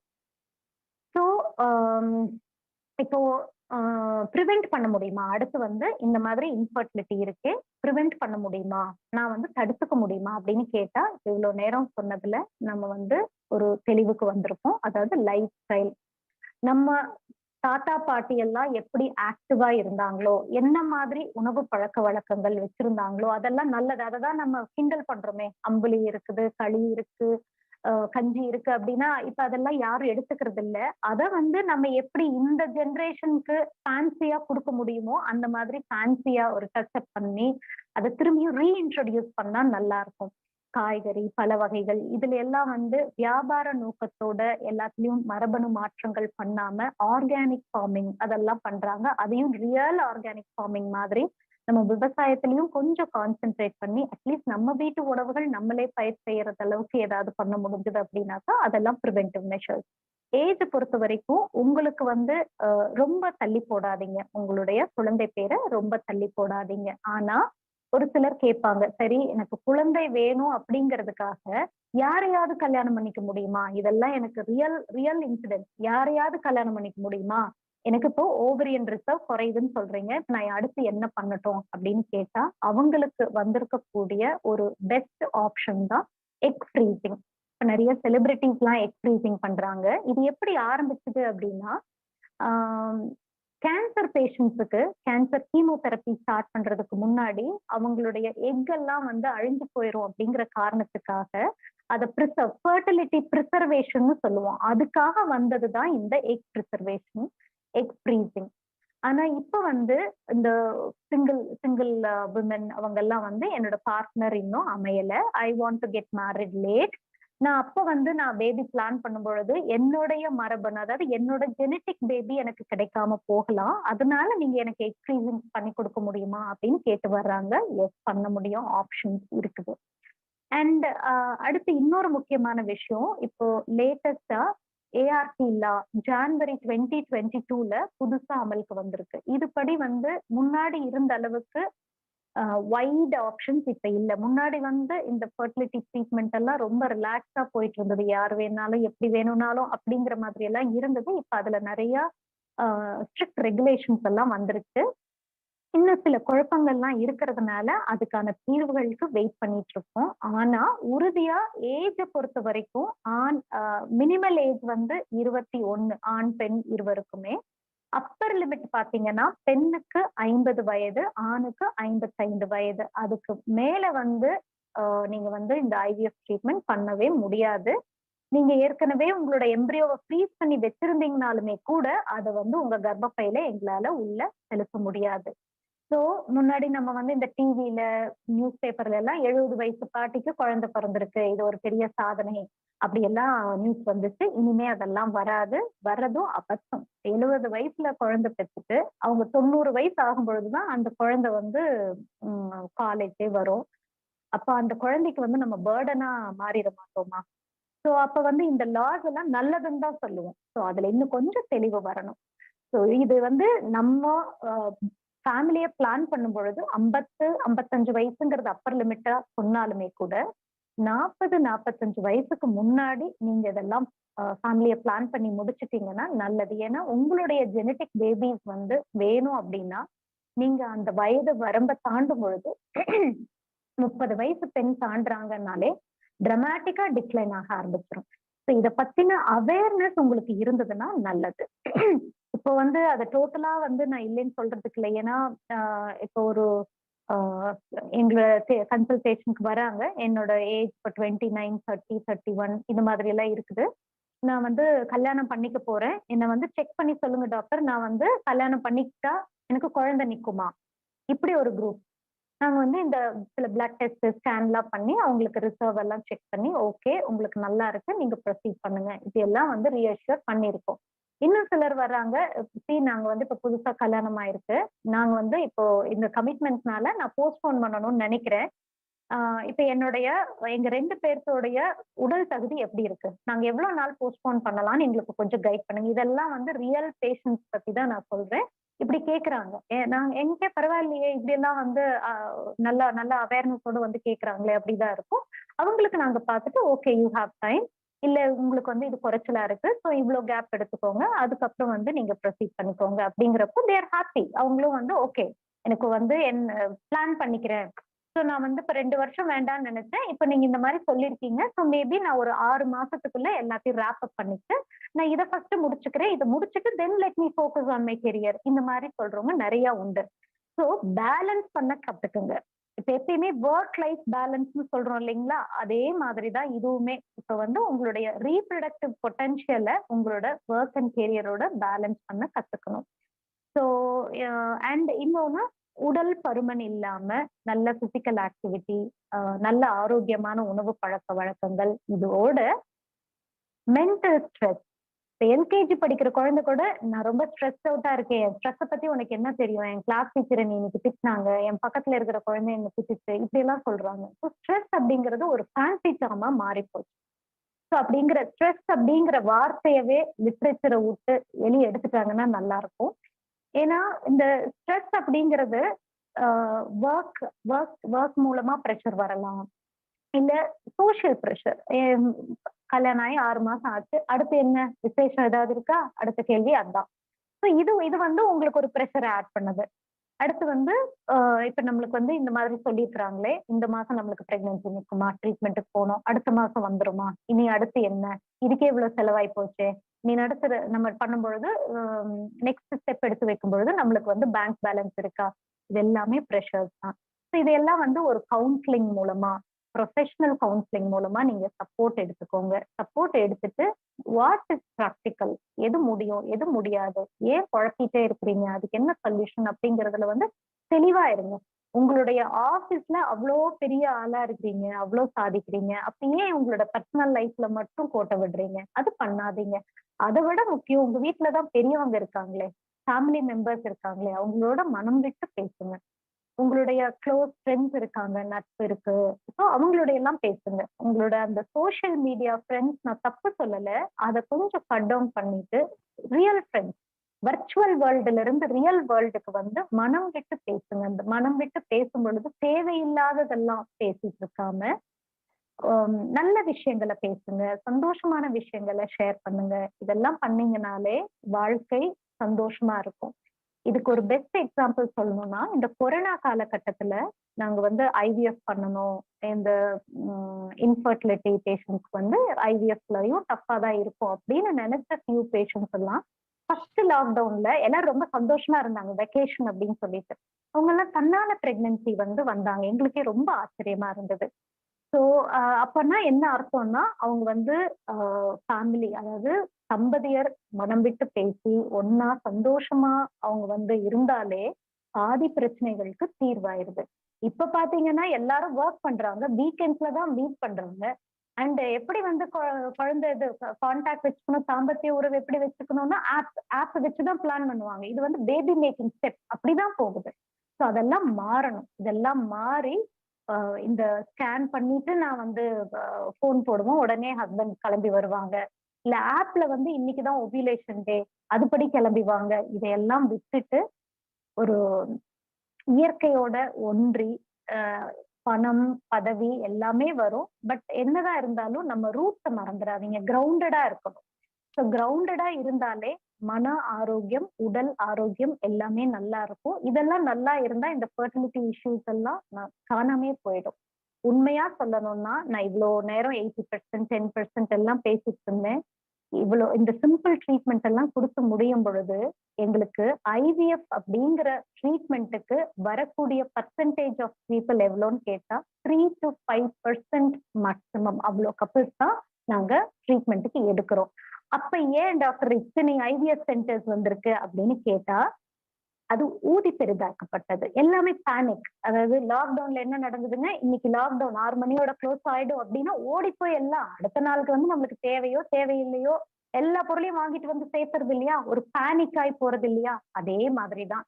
ஸோ கல்யாணம் ஆன உடனே குழந்தை வரலைன்னா அது ஒரு சோஷியல் ஸ்டிக்மா, ப்ரெஷர் ஆயிடுது. ஐயோ கல்யாணம் ஆயிடுச்சு, 3 மாசம் ஆச்சு, நீ ஒழுங்கா ட்ரை பண்ணியான்னு கூட தெரியாது, அதுக்குள்ள ஓடுங்க இன்ஃபர்டிலிட்டி சென்டர் தேடி ஓடுங்க அப்படின்னு சொல்லி ஒரு பேனிக் டிரைவன் கிரௌடு தான் வந்து பூதாகரமா இந்த இன்ஃபர்டிலிட்டி வந்து அதிகமாயிருச்சோ அப்படிங்கிற மாதிரி நம்மளுக்கு ஒரு ஒரு இமேஜ் கொடுக்குது அப்படிங்கிறது என்னுடைய கருத்து.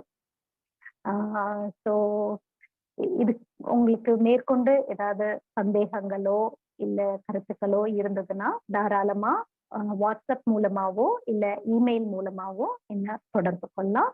உங்களுடைய கேள்விகளுக்கும் பதிலளிக்க ஆர்வமா இருக்கேன். எங்களோட யூடியூப் சேனல் ஜீவன் விமன் கேர் கிளினிக் யூடியூப் சேனல்ல வாரந்தோறும் அவேர்னஸ் வீடியோஸ் எல்லாம் போட்டுட்டு இருக்கோம். ஸோ உங்களுக்கு அது உபயோகமா இருக்கும்னு நம்புறேன். அது டைம் இருக்கும் பொழுது நன்றி. எனக்கு இந்த பிளாட்ஃபார்ம்ல என்னோட கருத்துக்களை பரிமாறிக்கொள்றதுக்கு, சொந்தங்களுடைய ஷேர் பண்றதுக்கு வாய்ப்பளித்த கேபிஎன் குளோபல் நெட்வொர்க் குடும்பத்தாருக்கும், முக்கியமா திரு ராஜசேகர் அட்வொகேட் அவர்களுக்கும், பழனியப்பன் அவர்களுக்கும், திரு இளஞ்செழியன் அவர்களுக்கும் என்னுடைய நன்றிகள். வணக்கம்.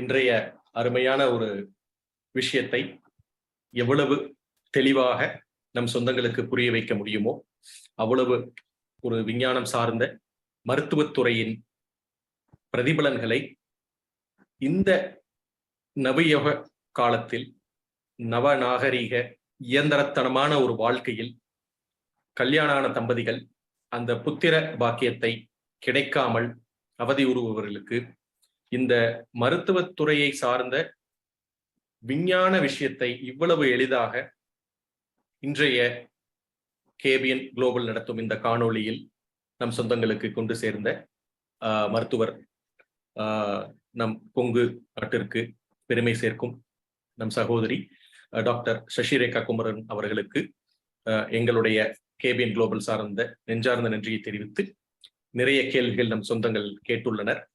கேள்வி கேட்காத சொந்தங்கள் உங்களுடைய சாட் வாயிலாக ஏதாவது கேள்வி இருப்பின் உங்களுடைய கேள்வியை நீங்கள் பதிவு செய்யலாம். அந்த கேள்வியை இன்றைய காணொளி தொகுப்பின் மூலமாக நமக்கு ஒரு விளக்கம் கொடுக்க நம்முடைய இன்றைய சிறப்பு விருந்தினர் காத்துக் கொண்டிருக்கின்றார். முதலாவதாக கேள்வி, எந்த வயது வரை இந்த செயற்கை கருவூட்டல் முறையை அதிகபட்சமாக ஆண்களும் அல்லது பெண்களும் ஏற்றுக்கொள்ளக்கூடிய உடல் பக்குவம் அவர்களுக்கு வருகின்றது அப்படிங்கிற ஒரு விஷயத்த கேட்டிருக்காங்க நிறைய பேர். அந்த கேள்வியை பல வகையா பிரிச்சிருக்காங்க. எனக்கு ஒல்லியான உடல்வாகி இருக்கின்றது, என் கணவருக்கு பருமனான உடல்வாகி இருக்கிறது, அல்லது பெண்ணுக்கு பருமனாக உடல்வாகி இருக்கிறது, கணவருக்கு ஒல்லியான உடல்வாகி இருக்கு. இந்த மாதிரி மாத்தி மாத்தி கேட்டிருக்காங்க. சோ எந்த வயது வரை அதிகபட்சமாக இந்த செயற்கை கருவூட்டல் முறையில் அவர்கள் குழந்தை பேறு பெறுவதற்கான சாத்தியக்கூறுகள் அதிகமாக இருக்கின்றது அப்படிங்கிற கேள்விகள், நிறைய கேள்விகள் வந்திருக்கிறது. நம்ம இந்த இதுல சொல்லியிருந்தோம், அதாவது 21 வயதிலிருந்து ஆண்களுக்கு அதிகபட்சமா 55 வயது வரையும், பெண்களுக்கு அதிகபட்சமா 50 வயது வரையும் இந்த IVF சிகிச்சை முறை பண்ணிக்க முடியும். இது லா, அதாவது ART லா இந்த மாதிரி சொல்லுது. ஆனா பிராக்டிக்கலா பாத்தீங்கன்னா எங்களுடைய எக்ஸ்பீரியன்ஸ்ல இந்த எக் குவாலிட்டி இதெல்லாம் உங்களுக்கு 30 வயதை தாண்டின உடனே ஒரு டிராமாட்டிக்கா குறைய ஆரம்பிக்கும். 35 வயது தொட்டாங்கன்னா பெண்கள் சீப்பா டிக்ளைன் ஆக ஆரம்பிக்கும். அதனாலதான் இந்த 20s to 30s அவங்க பெண்களை பொறுத்த வரைக்கும் குழந்தை பேரை பிளான் பண்ணிக்கிறது நல்லது. IVF சிகிச்சையானாலும் அதை பிளான் பண்ணிக்கிறது நல்லது. ஆண்களை பொறுத்த வரைக்கும் நான் இப்போ ரீசன்ட் சயின்டிபிக் எவிடன்ஸ் தான் சொன்னேன். 45, 50, 60 எல்லாம் கிடையாது. அவங்களுக்கும் 34, 35 வயதை தொடும் பொழுது அவங்களுக்கும் ஸ்பெர்ம் பாராமீட்டர்ஸ் எல்லாம் குறைய ஆரம்பிச்சிருது. அப்படிங்கிறதுனால இருவருமே 40 வயதுக்கு முன்னாடியே அவங்க இந்த பிளான் எல்லாம் பண்ணி ஃபேமிலியை கம்ப்ளீட் பண்ணிட்டாங்கன்னா ஆரோக்கியமான குழந்தை, ஆரோக்கியமான சந்ததியை உருவாக்குறதுக்கு வாய்ப்புகள் அதிகம். அவங்களுடைய ஜெனட்டிக் பேபிஸை உருவாக்குறதுக்கான வாய்ப்புகள் அதிகம்.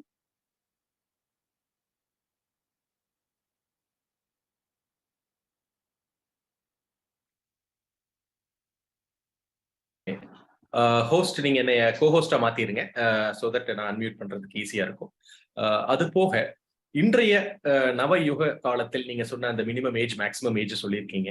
சிலருக்கு நீங்க சொன்ன அந்த அன்எக்ஸ்பிளைன்டு இன்ஃபர்டிலிட்டி ஆர் அன்கியூரபிள் இன்ஃபர்டிலிட்டி அப்படிங்கிற சில குறைபாடுகள் இருக்கும் பொழுது அந்த விஞ்ஞானத்தையும் மீறி கடவுளுடைய அனுகிரகத்தையும் மீறி அவர்கள் கருவுற முடியாத ஒரு சூழ்நிலையில் இந்த சரகேட் மதர், இந்த வாடகை தாய் மூலியமாக குழந்தை பெற்றுக்கொள்வதற்கு என்ன விதமான அணுகுமுறைகள் இருக்கின்றது, அவர்கள் எவ்வாறு அந்த அணுகுமுறைகளை கையாள முடியும், அதை பத்தின ஒரு சில விளக்கங்கள் நிறைய பேர் கேட்டிருக்காங்க.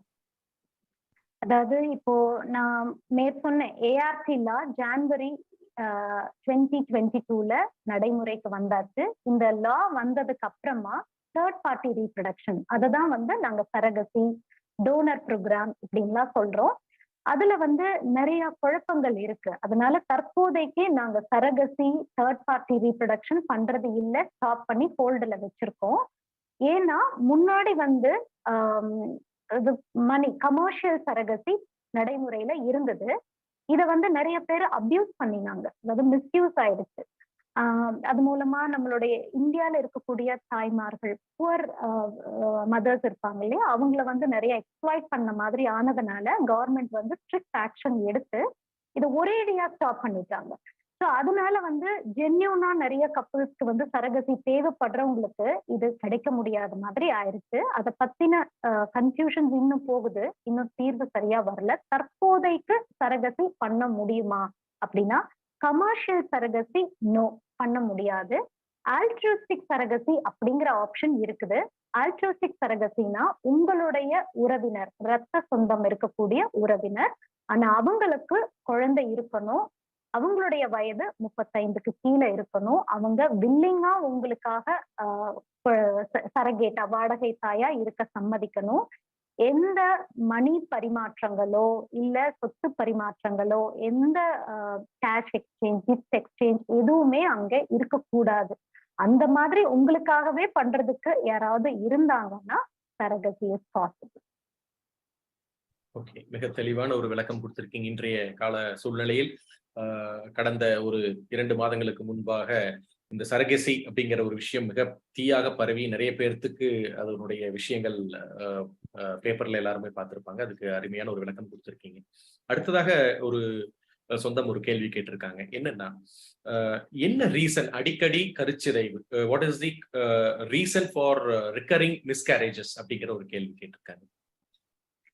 ரிகரண்ட் மிஸ்கேரேஜ் அப்படிங்கிறது அந்த பெண்ணுடைய வயது, ஆணுடைய வயது, அவங்களுக்கு ஹார்மோனல் ப்ராப்ளம் ஏதாவது இருக்கா, இல்ல ஒரு சில APLA சிண்ட்ரோம் அப்படின்னு சொல்லுவோம், இந்த மாதிரி ஆன்டிபாடி சம்பந்தப்பட்ட இருக்கா, எம்ப்ரியோ குவாலிட்டி ஏதாவது ரிகரண்டா இருக்கும் பொழுது ஜெனட்டிக் மியூட்டேஷன்ஸ், அதாவது அந்த கருவே அன்யூப்ளாய்டு எம்ப்ரியோஸா, குறைபாடுள்ள எம்ப்ரியோவா இருந்ததா, இந்த மாதிரி பல காரணங்கள்னால வரலாம்.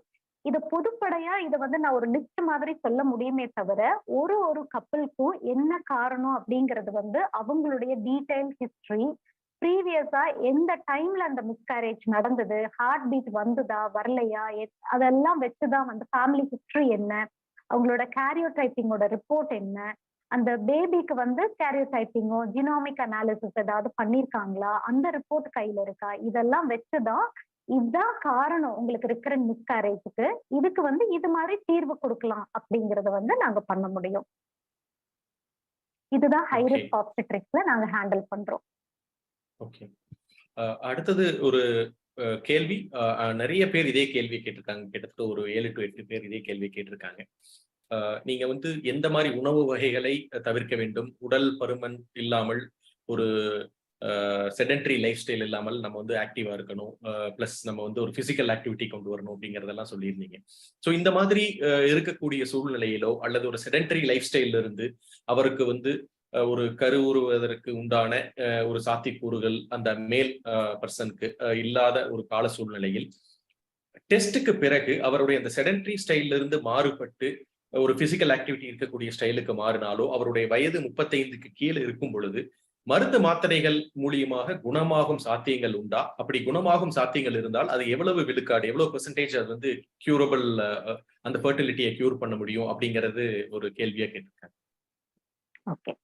ஸோ கணவருக்கு ஸ்பெர்ம் பேராமீட்டர்ஸ், அதாவது குவாலிட்டி குவான்டிட்டி இதுல எல்லாம் ப்ராப்ளம் இருக்கு அப்படின்னா, முதல்ல யாரா இருந்தாலுமே டீடைல்டா அவங்களுடைய ஹிஸ்டரி, என்ன மாதிரி அவங்களுடைய ஆக்டிவிட்டிஸ் இருக்கு, ஸ்போர்ட்ஸ் பர்சனா, ஏதாவது அடிபட்டுச்சா, இன்ஃபெக்ஷன்ஸ் ஏதாவது வந்துச்சா, நான் சொன்ன மாதிரி ஏதாவது மருந்துகள், அவங்களோட பாடி பில்டிங்க்கு மருந்துகள் ஏதாவது அவங்களே அறியாம எடுத்துட்டு இருக்காங்களா, இல்ல வேற ஏதாவது இந்த கொலஸ்ட்ரால் இதெல்லாம் சின்ன வயசுல இப்ப வருதுன்னு சொல்றேன் இல்லைங்களா, அப்ப அதுக்கான மருந்துகள்லாம் எடுக்கிறாங்களா, இதோட பாதிப்புகள் இருக்கா, நிறைய இந்த சைக்கியாட்ரிக் மெடிகேஷன்ஸ் எல்லாம் கூட எடுக்கிறாங்க, அப்ப அந்த மாதிரி மருந்துகள் எடுக்கிறாங்களா, அதை பார்ப்போம். அடுத்தது பாடி எக்ஸாமினேஷன்ல அவங்களுக்கு எப்படி இருக்கு வளர்ச்சி, அந்த டெஸ்ட் ஸ்க்ரோட்டம் இதெல்லாம் கரெக்டா இருக்கா, செகண்டரி செக்ஷுவல் கேரக்டர்ஸ் பார்ப்போம். அதெல்லாம் பார்த்து பிளட் டெஸ்ட் மூலமா அவங்களோட ஹார்மோன் லெவல்ஸ் எல்லாம் செக் பண்ணதுக்கு அப்புறமா இவங்களுக்கு அந்த ஒபிசிட்டி இருக்கும் பொழுது டெஃபினெட்லி அவங்க வெயிட்டை குறைக்கும் பொழுது இம்ப்ரூவ்மெண்ட் பார்க்க முடியும். அவங்களுடைய மெடிக்கல் கண்டிஷன்ஸ் எல்லாம் அவங்க ஆப்டிமைஸ் பண்ணும் பொழுதும் இம்ப்ரூவ்மெண்ட் இருக்கும். இது போக இந்த மாதிரி விந்து அணுவை இம்ப்ரூவ் பண்றதுக்கு வாய்ப்பு உண்டா அப்படின்னா, என்ன காரணத்தினால அந்த விந்து அணு குறைபாடு வந்ததோ அந்த காரணத்தை நம்ம சரி பண்ணும் பொழுது விந்து அணு இம்ப்ரூவ் ஆகும். பட் ஒரு சிலருக்கு ப்ரொக்ரெசிவா டிக்ளைன் ஆகிக்கிட்டே இருக்கும், அதை நம்ம ஒன்றும் பண்ண முடியாது. அப்ப எத்தனை சதவிகிதம் பேர்த்துக்கு இம்ப்ரூவ்மெண்ட் வரும்னா, நம்ம மாத்திரைகள், அந்த ஆன்டி ஆக்சிடென்ட் இம்ப்ரூவ் பண்றதுக்கான மருந்துகள்லாம் கொடுக்கும் பொழுது 30% பேருக்கு இம்ப்ரூவ்மெண்ட் நாங்க பாக்குறோம். பட் அந்த ஃபாலோ பண்ணும் பொழுது அவங்களுக்கு இம்ப்ரூவ்மெண்ட் இருக்கா இல்லையாங்கிறத நாங்க ஒரு செக் பாயிண்ட் மாதிரி செக் பண்ணிப்போம். அப்போ உங்களுக்கு இம்ப்ரூவ்மெண்ட் இருந்ததுன்னா நேச்சுரலா ட்ரை பண்ணுங்க அப்படின்னு நாங்க என்கரேஜ் பண்ணுவோம். இல்ல டிக்ளைன் ஆகிக்கிட்டே தான் இருக்கு அப்படின்னா, no this is not working, அடுத்த ஸ்டெப்பை பிளான் பண்ணுங்க அப்படின்னு சொல்லுவோம். ஓகே. அடுத்ததாக இந்த மாதிரி அவங்க நேச்சுரல் மெத்தட்ல ட்ரை பண்ணும் பொழுதோ அல்லது மருந்து மாத்திரைகளை உட்கொள்ளும் பொழுதோ இந்த ஆயுர்வேதிக் மற்றும் இந்த பழங்கள் வகைகளாக, முக்கியமாக ஒரு சிலர் கேட்டிருக்கிற கேள்வி என்னன்னா, இந்த தூரியன் வகை பழங்கள் சாப்பிட்டால் ஆண்களுக்கு அந்த மலட்டுத்தன்மை குறைபாடு நீங்கும், அல்லது வேறு ஏதாவது சித்த மருத்துவங்களோ அல்லது ஆயுர்வேத மருத்துவங்களோ இந்த மாதிரி இருக்கும் பொழுது அது கை கொடுக்கும் அப்படிங்கிற விஷயங்கள் நிறைய பேப்பர்லயோ அல்லது ஊடகங்கள் வாயிலாகவோ தெரிய வருகின்றது அப்படின்னா அதைய இந்த அலோபதி மருந்து கூட சேர்ந்து ட்ரை பண்ணலாமா, இல்ல அதனுடைய ரிசர்ச் ஏதாவது உங்களுடைய ஆலோசனைகள் அதற்கு இருக்கின்றதா அப்படிங்கிற மாதிரியான சில கேள்விகள் நிறைய கேட்டிருக்காங்க. இது பொதுவா கேட்கப்படுற கேள்விதான். நாங்க வந்து எந்த ஒரு கிளை மருத்துவத்தையும் நான் வந்து குறை சொல்லல. அலோபதியை பொறுத்த வரைக்கும் எப்பயும் அக்யூட் மேனேஜ்மெண்ட்டுக்கு தான் அலோபதி. கிரானிக் அந்த மாதிரி இருக்கிறப்ப நம்மளோட நேட்டிவ் மெடிசன் நல்லதுதான். ஆனா அது வந்து எந்த அளவுக்கு அதோட ஒரிஜினாலிட்டி ஜென்யூனா இருக்குதுங்கிறது நம்மளுக்கு தெரியாது. அட்லீஸ்ட் அலோபதியில இதான் காம்பசிஷன் இவ்வளவு மில்லிகிராம் இருக்குதுங்கிறதையாவது தெரிஞ்சுட்டு இதான் சைடு எஃபெக்ட்ஸ் தெரிஞ்சுக்க முடியும். ஆனா நீங்க வந்து டப்பால இத்தினூண்ட குட்டி குட்டியா கோலி குண்டு மாதிரி போட்டுட்டு வருவீங்க. நான் கேள்விப்பட்டிருக்கேன் அந்த மெடிசனுக்குள்ள வந்து குளோமிஃபென் சிட்ரேட் அப்படிங்கிற ஒரு மருந்து பொருள் இருக்கு அப்படிங்கறது வந்து நான் வந்து ஒரு பார்மால இருந்தவங்களே எனக்கு சொல்லி கேள்விப்பட்டிருக்கேன். அப்ப அது எப்படி சித்த வைத்தியம் ஆகும்? சோ இதோட ஒரிஜினாலிட்டி என்னன்னு தெரியாததுனால இது இப்படியே கம்பைன் பண்ணிக்கலாமா அப்படின்னா என்னால வந்து எதுவும் கமெண்ட் பண்ண முடியல. நான் யாரையும் அஃபென்சிவா சொல்லல. பட் எனக்கு அதை பத்தி தெரியல அப்படிங்கிறது தான் பேஷண்ட்ஸ்க்கும் நான் சொல்வேன். எனக்கு அதை பத்தி தெரியலைங்க, அதனால நான் கமெண்ட் பண்ண விரும்பல அப்படின்னு சொல்லுவேன். ஆனா உங்க கிச்சன்லயோ உங்க தோட்டத்திலயோ விளையிற பழங்களோ விதைகளோ அதை சாப்பிடுறதுல எந்த மறுப்பும் கிடையாது. தாராளமா சாப்பிடலாம். ஸோ இதுல வந்து ஸ்பெசிபிகேஷன்ஸ் இன்ஃபேக்ட் எங்க பேஷண்ட்ஸ்க்கு நாங்க நிறைய அந்த seeds, black seeds, chia seeds, sunflower seeds, கருப்பு எள்ளு இதெல்லாம் நானே வந்து இந்த டைம்ல இப்படி எடுத்துக்கோங்க அப்படின்னு சொல்றது உண்டு. அது இட்ஸ் ஒர்க்கிங் ஆக்சுவலி. ஏன்னா அதுக்குள்ள இருக்கக்கூடிய மருந்து பொருட்களை தான் மருந்து டேப்லெட்டா நம்ம கொடுக்குறோம். அது நீங்க கிச்சன்ல இருந்தே எடுத்து சாப்பிட்டுட்டு போங்களேன் அப்படின்னு தான் சொல்றோம். ஸோ அது எனக்கு ஓகே. ஏன்னா எனக்கு தெரியும். தெரியாத விஷயங்களை பத்தி என்னால கமெண்ட் பண்ண முடியாது. ஓகே. அடுத்தது பெண்களுக்கு உண்டான சில கேள்விகள் கேட்டிருக்காங்க. பெண்கள் சிறு வயதில் முதலே வந்து அளவுக்கு அதிகமான ஜங்க் ஃபுட் சாப்பிடும் பொழுதோ அல்லது அளவுக்கு அதிகமான இந்த பிராய்லர் கோழி வகைகள் சாப்பிடும் பொழுதோ அவர்களுக்கு அந்த இயற்கையாக வரக்கூடிய அந்த பியூபர்ட்டி ஏஜ்ங்கிறது முன்னாடியே வந்துருது அப்படிங்கிற ஒரு ரீசன்ஸ் வந்து நிறைய ஆர்டிகல்ஸ் எல்லாம் பப்ளிஷ் ஆயிருக்கு. அது சயின்டிபிக்கலா ப்ரூவனா இல்லையா அப்படிங்கிற கன்ஃபியூஷன்ஸ் நிறைய பேருக்கு இருக்கு. ஸோ இந்த பெண்களுக்கு அந்த இளம் வயது குழந்தைகளாக இருக்கக்கூடிய அந்த பருவத்தில் அவர்கள் எந்த மாதிரியான உணவு வகைகளை உட்கொள்ள வேண்டும்? அவர்களுடைய பியூபர்ட்டி ஏஜ் அதாவது பூப்பெய்தும் காலத்திற்கு பிறகு எந்த வகையான உணவு வகைகளை உட்கொள்ள வேண்டும்? அவர்களுடைய ஒரு ஆரோக்கியமான வாழ்விற்கு எது தேவை அப்படிங்கிற மாதிரி உணவு சார்ந்த விஷயங்கள்ல கேட்டிருக்காங்க. உணவு பழக்க வழக்கங்கள் அப்படின்னு பார்த்தா நம்ம வந்து நம்மளுடைய மண்ணுல விளையக்கூடிய நாட்டு காய்கறிகள் நிறைய சாப்பிடலாம். கோதுமை அப்படின்னா அது வந்து நார்த் இந்தியால விளையும். அரிசி, கம்பு, கேழ்வரகு நம்ம ஊர்ல விளையிறது. நம்ம வந்து ஜெனட்டிக் மாற்றங்கள் நம்மளுடைய மண்ணுக்கு தகுந்த மாதிரி தான் டீகேட் டுகெதர் இருந்திருக்கும். அப்போ கோதுமையை விட நம்மளுக்கு வந்து நம்மளுடைய அரிசி, சிறுதானிய உணவுகள் நம்மளோட ஜீனுக்கு சூட் ஆகும். அதனால நம்ம மண்ணுல நம்ம தோட்டத்துல வீட்டுக்கு பின்னாடி என்ன ஈஸியா விளையுமோ அதுதான் நம்மளுக்கு பெஸ்ட் உணவு அப்படிதான் சொல்லுவோம். நீங்க போய் ஆப்பிள் சாப்பிடுங்க, ஸ்ட்ராபெரி சாப்பிடுங்கலாம் நான் சொல்றதே இல்லை. உங்களுக்கு வந்து கொய்யாக்காய் கிடைக்குதா, கொய்யாப்பழம் சாப்பிடுங்க, வாழைப்பழம் சாப்பிடுங்க. உங்க தோட்டத்துல என்ன இருக்கு, மாதுளம்பழம் இருக்கா, நீங்க போய் ரெட்டா வாங்கணும்னு அவசியம் இல்லை. உங்க தோட்டத்துல இருக்கிறத பறிச்சு சாப்பிடுங்க. என்னென்ன நாட்டு நீர்க்காய்கள் கிடைக்குதோ அதெல்லாம் சாப்பிடுங்க. போய் கேரட் தான், கேரட் உங்களுதுலயே விளையுதா, அப்போ ஓகே. ஊட்டியில வர்றவங்களுக்கு கேரட் இருக்கும். ஸோ உங்களுடைய லோக்கல் ஃப்ரூட்ஸ் அண்ட் வெஜிடபிள்ஸ் என்னமோ அதை எடுத்துக்கோங்க. ஆனா அதை ரொட்டேஷன்ல சாப்பிடுங்க. கீரை எல்லாம் வந்து மருந்துல முக்காம நீங்களே வந்து ஈஸியா விளைய வைக்கலாம். சிட்டியில இருக்கிறவங்களுக்கு இது கொஞ்சம் சிரமம் தான். பட் அது வந்து எந்த அளவுக்கு உங்களால வாங்க முடியும், எவ்வளவோ ரிசர்ச் பண்றீங்க, நீங்க சாப்பிடுற ஆகாரம் எந்த அளவுக்கு உங்களால பார்த்து வாங்க முடியுங்கிறத பார்த்துக்கோங்க. நெக்ஸ்ட் வந்து பிராய்லர் கோழி, இது ஒரு தவிர்க்க முடியாத பிரச்சனையா ஆயிடுச்சு. பாக்கெட் பால், பிராய்லர் கோழி இதெல்லாம் அதெல்லாம் கொஞ்சம் குறைச்சிக்கிட்டா நல்லது. நம்மளுடைய நாட்டு கோழிய சாப்பிடுறது வந்து எப்பயுமே நல்லது. அது நம்ம தோட்டத்துல ஃப்ரீயா சுத்தி வருது இல்லைங்களா, அது பொறுக்கி சாப்பிட்டு அதுல வந்து நம்மளுக்கு பெரிதா கெடுதல் வர்றதில்லை. பட் இத்தனை நாள்ல அது வந்து வளர்ச்சிக்கு வந்து அவங்க ஈல்டு கொடுக்கணும்னு வளர்க்கும் பொழுது எத்தனை ஆன்டிபயோட்டிக்ஸ் கொடுக்குறாங்க, எத்தனை ஹார்மோன்ஸ் கொடுக்குறாங்க. அப்ப அந்த முட்டையை சாப்பிடும் பொழுதோ அந்த சிக்கனை சாப்பிடும் பொழுதோ கெடுதல் தான். எல்லாத்துக்கும் அதுதான் கிடைக்குது. பட் தெரிஞ்சே திரும்பி அதே தான் சொல்றேன், சொந்த காசுலயே சூன்யம் வச்சுக்கிறோம். ஓகே, மிக தெளிவான ஒரு விளக்கம் கொடுத்திருக்கீங்க. கடைசியாக ஒரு 2 கேள்விகள். முக்கியமா பெண்களுக்கு இன்றைய சமுதாயத்தில் நீங்கள் உங்களுடைய உரையில கூறியது போல நான் என்ன வாழ்க்கையில வந்து என்னுடைய அச்சீவ்மெண்ட் நான் அடையல, என்னுடைய கோல் நான் அடையல, எனக்கு வந்து கல்யாணத்துக்கு என்ன டைம் இருக்கு, என்னுடைய தாத்தா பாட்டி 45 வயசுல 50 வயசுல கல்யாணம் பண்ணாங்க, நான் வந்து அந்த ஏஜ்ல தான் கல்யாணம் பண்ணுவேன், இல்ல எனக்கு வந்து இந்த ஆம்பிஷன் இந்த டார்கெட் ரீச் பண்ணாதான் நான் பண்ணுவேன் அப்படின்னு பெண்களும் சரி ஆண்களும் சரி அவர்களுக்குள்ளாகவே ஒரு ஏஜ் ஃபேக்டரை கன்சிடர் பண்ணாம அவர்களுடைய மானிட்டரி பேஸ்டு ஒரு கோலை வச்சுக்கிறாங்க. எனக்கு இவ்வளவு அச்சீவ் பண்ணாதான் நான் பண்ண முடியும், இவ்வளவு பிஹெச்டி முடிச்சாதான் நான் மேரேஜ் பண்ணுவேன், இல்ல நான் இந்த போஸ்ட் வந்தாதான் மேரேஜ் பண்ணுவேன், எனக்கு இந்த லைஃப்ல இப்படி ஒரு இது இருக்குன்னு நிறைய அவர்களுக்கு உள்ளாயே ஒரு சில டார்கெட்ஸை வச்சுட்டு அவங்க அந்த கல்யாண வயதை தள்ளி போடுகின்றார்கள்.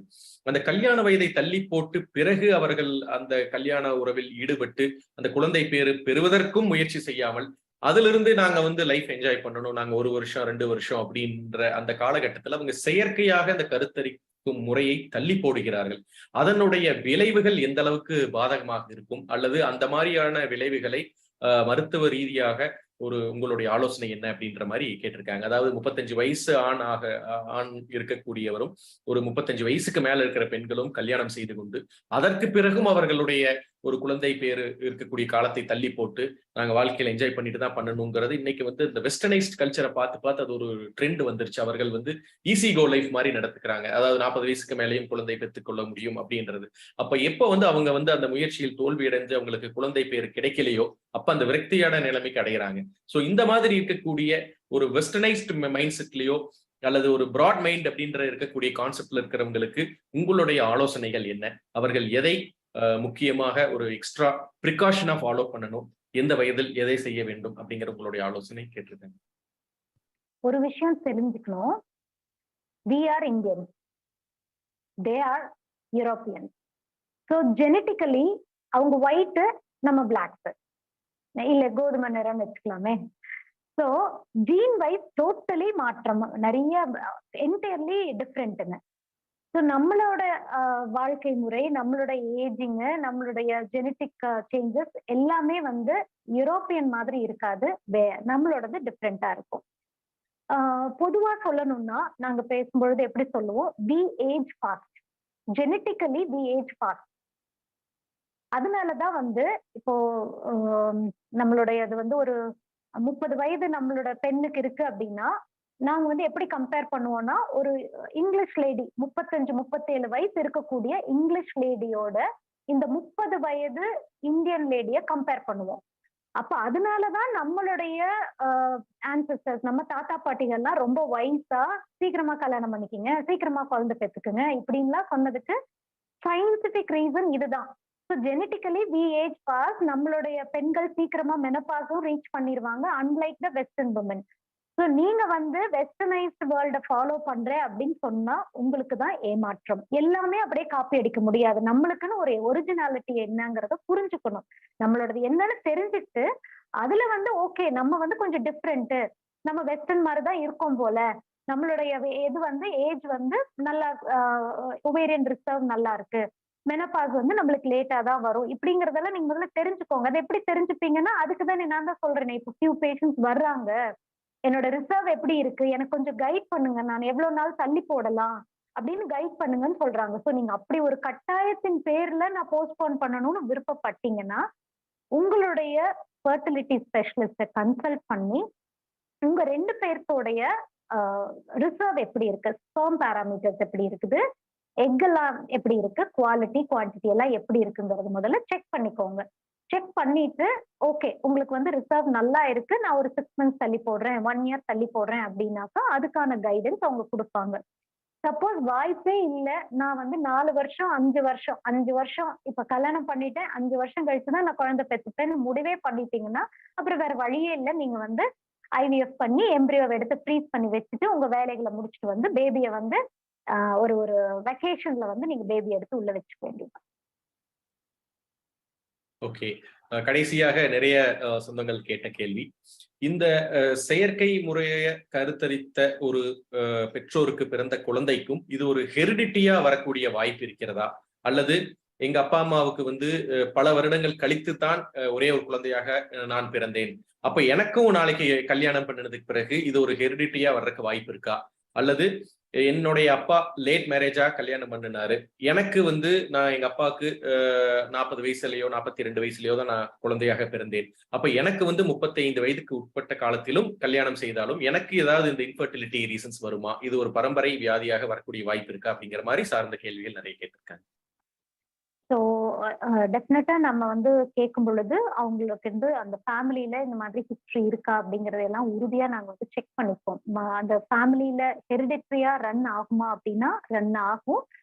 ஒரு ஒரு ஒரு சில கண்டிஷன்ஸ்ல வந்து அந்த மாதிரி வர்றதுக்கு வாய்ப்பு உண்டு. பட் நம்மளுக்கு எக்ஸாக்டா அவங்க அப்பாவுக்கு வந்து என்ன காரணத்தினால அவரு லேட்டா பிறந்தாருன்னு தெரியாது. ஸோ நான் மேற்கொண்ட மாதிரி சிம்பிள் ஹார்மோனல் ப்ராப்ளம் அந்த மாதிரி ரீசன்ஸ்னாலே கூட அவர் வந்து லேட்டா பிறந்திருக்கலாம். அவர் வந்து நாட்டு வைத்தியரை பார்த்திருக்கலாம். நாட்டு வைத்தியர் நம்ம சொன்ன மாதிரி வேற ஏதாவது அதுல ஏதாவது ஒரு தைராய்டு ஹார்மோன் கூட கலந்துருந்திருக்கலாம். அதை கொடுத்து சரியா இருந்திருக்கலாம். நம்மளுக்கு எக்ஸாக்டா தெரியாது. இது எல்லாமே அசம்ஷன், ஹைப்போதெட்டிக்கல். பட் ஜெனட்டிக்கா ரன் ஆகுமா அப்படின்னு கேட்டா ரன் ஆகிறதுக்கு வாய்ப்புண்டு. ஒய் குரோமோசோம் மைக்ரோ டெலீஷன் அப்படின்னு ஒரு ஸ்பெசிபிக் கண்டிஷன் இருக்கு.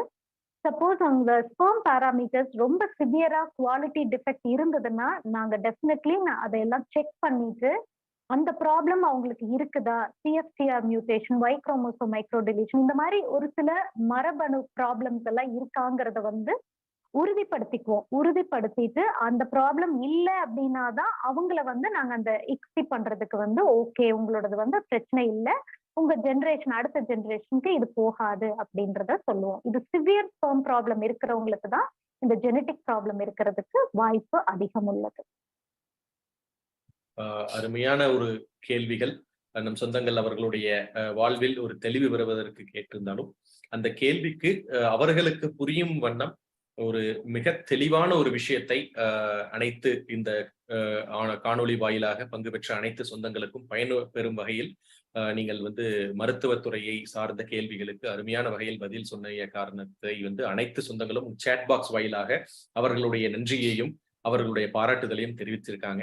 நிறைய பேர் வந்து very nice informative speech, கியூடோஸ் to KPN, அருமையான விஷயங்களை தெளிவாக கூறியுள்ளீர்கள், வாழ்த்துக்கள் சகோதரி, அனைவருக்கும் பயனுள்ள காணொளி, தங்களின் விளக்கம் மற்றும் பொறுமை மிகவும் சிறப்பு அப்படின்ற நிறைய ஃபீட்பேக்ஸ் போட்டிருக்காங்க. ஸோ இந்த ஃபீட்பேக்ஸ் பார்க்கும் பொழுதே இன்றைய ஒரு காணொளி வந்து தாம்பத்தியத்தை தாண்டி ஒரு குழந்தை பேரு அவசியம் அப்படின்ற இயக்கம் இருக்கக்கூடிய அனைத்து சொந்தங்களுக்கும், இன்றைய காணொளியில் பங்கு பெற்ற சொந்தங்களாக இருப்பினும் அல்லது இந்த காணொளியில பங்கு பெற முடியாமல் பின்னால் ஒரு வாரம் கழித்து இந்த காணொளியை நாம் கேபிஎன் குளோபல் அப்படிங்கிற யூடியூப் சேனல்ல அப்லோடு பண்ணும் பொழுதும் சரி, நம் சொந்தங்கள் கண்டிப்பாக பார்த்து பயன்பெற வேண்டும் என்று கேட்டுக்கொள்கின்றோம். ஏன்னா இந்த மாதிரி ஒரு விஷயத்தை உங்களுக்காக கேபிஎன் குளோபல் ஒரு புகழ்பெற்ற ஒரு விருது வாங்கிய ஒரு மனிதம் காக்கும் மருத்துவரை உங்களுடைய இல்லத்திற்கோ அல்லது உங்களுடைய அலுவலகத்திற்கோ கொண்டு சேர்த்து உங்களுடைய கேள்விகளை உங்களின் வாயிலாக நாங்கள் எடுத்துக்கொண்டு அதை இன்றைய சிறப்பு விருந்தினரிடம் கேட்டு தெளிவு பெற்றதற்கு அந்த சிறப்பு விருந்தினர் அவர்களுடைய அவ்வளவு ஒரு பிஸியான ஷெட்யூல்லையும் நமக்காக கேபிஎன் குளோபலுக்காக அவர் நேரம் ஒதுக்கி நம் அனைத்து சொந்தங்களும் வாழ்வில் நல்ல முன்னேற்றம் அடைய வேண்டும் என்ற ஒரு நல்ல எண்ணத்தில் இங்கு பங்கு பெற்றதற்காக KPN global, Kongu business network association KPN Tamil Nadu, சிக்பா மலேசியா மற்றும் கேபிஎன் ஆஸ்திரேலியா சார்பாக எங்களுடைய மனமார்ந்த நன்றியை தெரிவித்துக் கொள்கின்றோம். நம்ம சொந்தங்களுக்கு நீங்க ஒரு விஷயங்கள் இவ்வளவு கூறியிருக்கீங்க. பட் இருந்தாலும் கடைசியாக நம் சொந்தங்களுக்கு ஏதாவது கூற விரும்பினால் நமக்கு நிகழ்ச்சியோட கடைசி அத்தியாயத்திற்கு சென்று விடலாம். குழந்தை பேரு இல்ல அப்படின்றத வந்து ஒரு சோஷியல் ஸ்டிக்மாவா பாக்குறது வந்து தப்பு.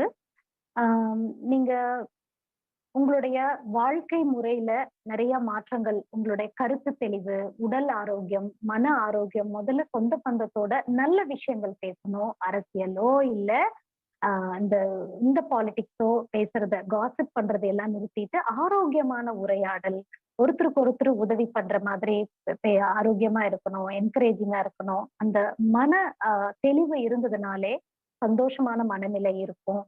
ஸோ அது மட்டும் இல்லாம சின்ன வயதுல இருந்தே அவங்களுக்கு வந்து எப்படி ஒரு ஹெல்தியான உணவு பழக்க வழக்கம் இருக்கணும், எப்படி வந்து பிசிக்கல் ஆக்டிவிட்டி பண்ணணும், இதெல்லாம் சொல்லணும். அண்ட் நம்மளோட ரூட்ஸை சொல்லி கொடுங்க. எப்ப பார்த்தாலும் வெஸ்டர்ன் கல்ச்சரை ஃபாலோ பண்ணிக்கிட்டே இருக்கணும் அப்படிங்கிறது வந்து வேண்டியதில்லை.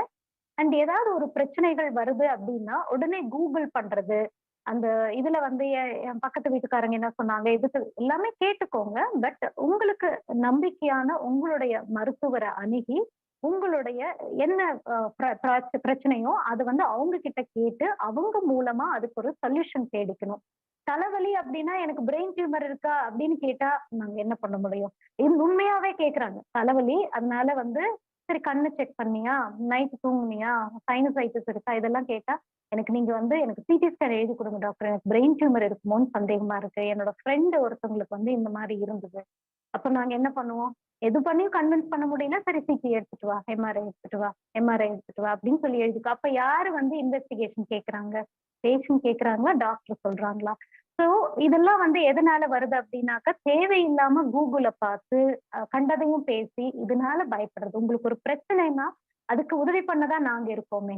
நீங்க எங்க கிட்ட வாங்க, என்னன்றதை தெளிவுபடுத்திக்கோங்க. Together will solve and settle this problem. So நீங்களா எதையாவது கற்பனை பண்ணி பயந்து உங்க உடல் நலனையும் ஃபேமிலியோடைய நிம்மதியும் கெடுக்க வேண்டாம். ஸோ சந்தோஷமா இருங்க, ஆரோக்கியமா இருங்க. நன்றி. மிக்க நன்றி. தொழில் மற்றும் வணிகம் செய்யும் கொங்கு வேளாள கவுண்டர் சொந்தங்களை இணைக்கும் பாலமாக கேபிஎன் குளோபல் என்ற டெலிகிராம் குரூப் செயல்பட்டு வருகிறது. 39 நாடுகளைச் சேர்ந்த 3585 கொங்கு வேளாள கவுண்டர் சொந்தங்கள் அதில் ஒரே குடும்பமாக தொழில் விவரங்களையும் தொழில் வாய்ப்புகளையும் அவர்களுக்குள் பரிமாறிக்கொண்டு உள்ளார்கள். இந்த குழு எந்த ஒரு அரசியல் கட்சியையோ அரசியல் தலைவர்களையோ பின்பற்றாத ஒரு குழுவாகும். நமது சமுதாயத்தின் மேல் அக்கறை கொண்டு முற்றிலும் நம் மக்களின் வர்த்தகத்தை உயர்த்த வேண்டும் என்ற உன்னத நோக்கில் செவ்வனே செயல்பட்டு வருகிறது. KBN என்ற பெயரில் மலேசியா கோலாலம்பூரில் பழனியப்பன் மாரப்பன் அவர்களால் தொடங்கப்பட்டு தற்போது தமிழ்நாட்டில் Kongu business network KBN association என்ற பெயரில் தமிழ்நாடு அரசில் பதிவு செய்யப்பட்டு தொழில் முனையும் கொங்கு சொந்தங்கள் ஆதரவோடு சிறப்புடன் செயல்பட்டு வருகிறது. KBN குளோபல் குழு தவிர வேறு எந்த ஒரு பெயரிலும் வாட்ஸ்அப் குழு, டெலிகிராம் குழு கிடையாது. இது நமது கொங்கு சொந்தங்களின் தொழில் மற்றும் சமுதாய முன்னேற்றத்திற்கு சேவை மனப்பான்மையுடன் உருவாக்கப்பட்ட அரசியல் சார்பற்ற அமைப்பு. இந்த குழுவில் இணைவதற்கு எந்த ஒரு கட்டணமும் கிடையாது. ஒரு சிலர் KBN பெயரை பயன்படுத்தி சந்தா வசூலித்து சுய லாபத்துக்காக குழுக்களை அமைத்துக் கொண்டிருக்கின்றனர். அவ்வாறு செயல்படும் குழுவுக்கும் நமக்கும் எந்த தொடர்பும் கிடையாது. 100 விழுக்காடு தொழில் சம்பந்தப்பட்ட பதிவுகள் மட்டுமே, அதுவும் இலவசமாக, எந்த ஒரு சந்தாவும் இல்லாமல் நம் சொந்தங்கள் அனைவரும் முன்னேற வேண்டும் என்ற உயரிய எண்ணத்தில் பதிவுகளை அனுமதிக்கும் ஓர் உலகளாவிய வர்த்தக குழு. நம் தொழில் அபிவிருத்திக்கு ஏற்ற ஓர் உபயோகமுள்ள ஒரே குழு KBN குளோபல் டெலிகிராம் குழு. சொந்தங்களுக்கு இது குறித்து சந்தேகங்கள் இருந்தால் +60 13299144 +6 0 13 2999144 என்ற அலைபேசி எண்ணில் வாட்ஸ்அப் குறுஞ்செய்தி அனுப்பலாம். நன்றிகளுடன் மலேசியா பழனியப்பன் மாரப்பன் அவர்கள் சார்பாக செழியன் குமாரசாமி. நீங்கள் நமது கொங்கு சொந்தங்கள் வாழ்வில் முன்னேற வேண்டும் என்று விரும்பினால் இந்த தகவலை உங்கள் சொந்தங்களுடன் பகிர்ந்து மகிழ்ந்திட அன்புடன் வேண்டுகிறேன். KBN குளோபல் டெலிகிராம் குழுவில் இணைந்து உங்கள் தொழில் வணிக உறவுகளை விரிவுபடுத்தி வளம் பெற வாழ்த்துகிறேன். வணக்கம்.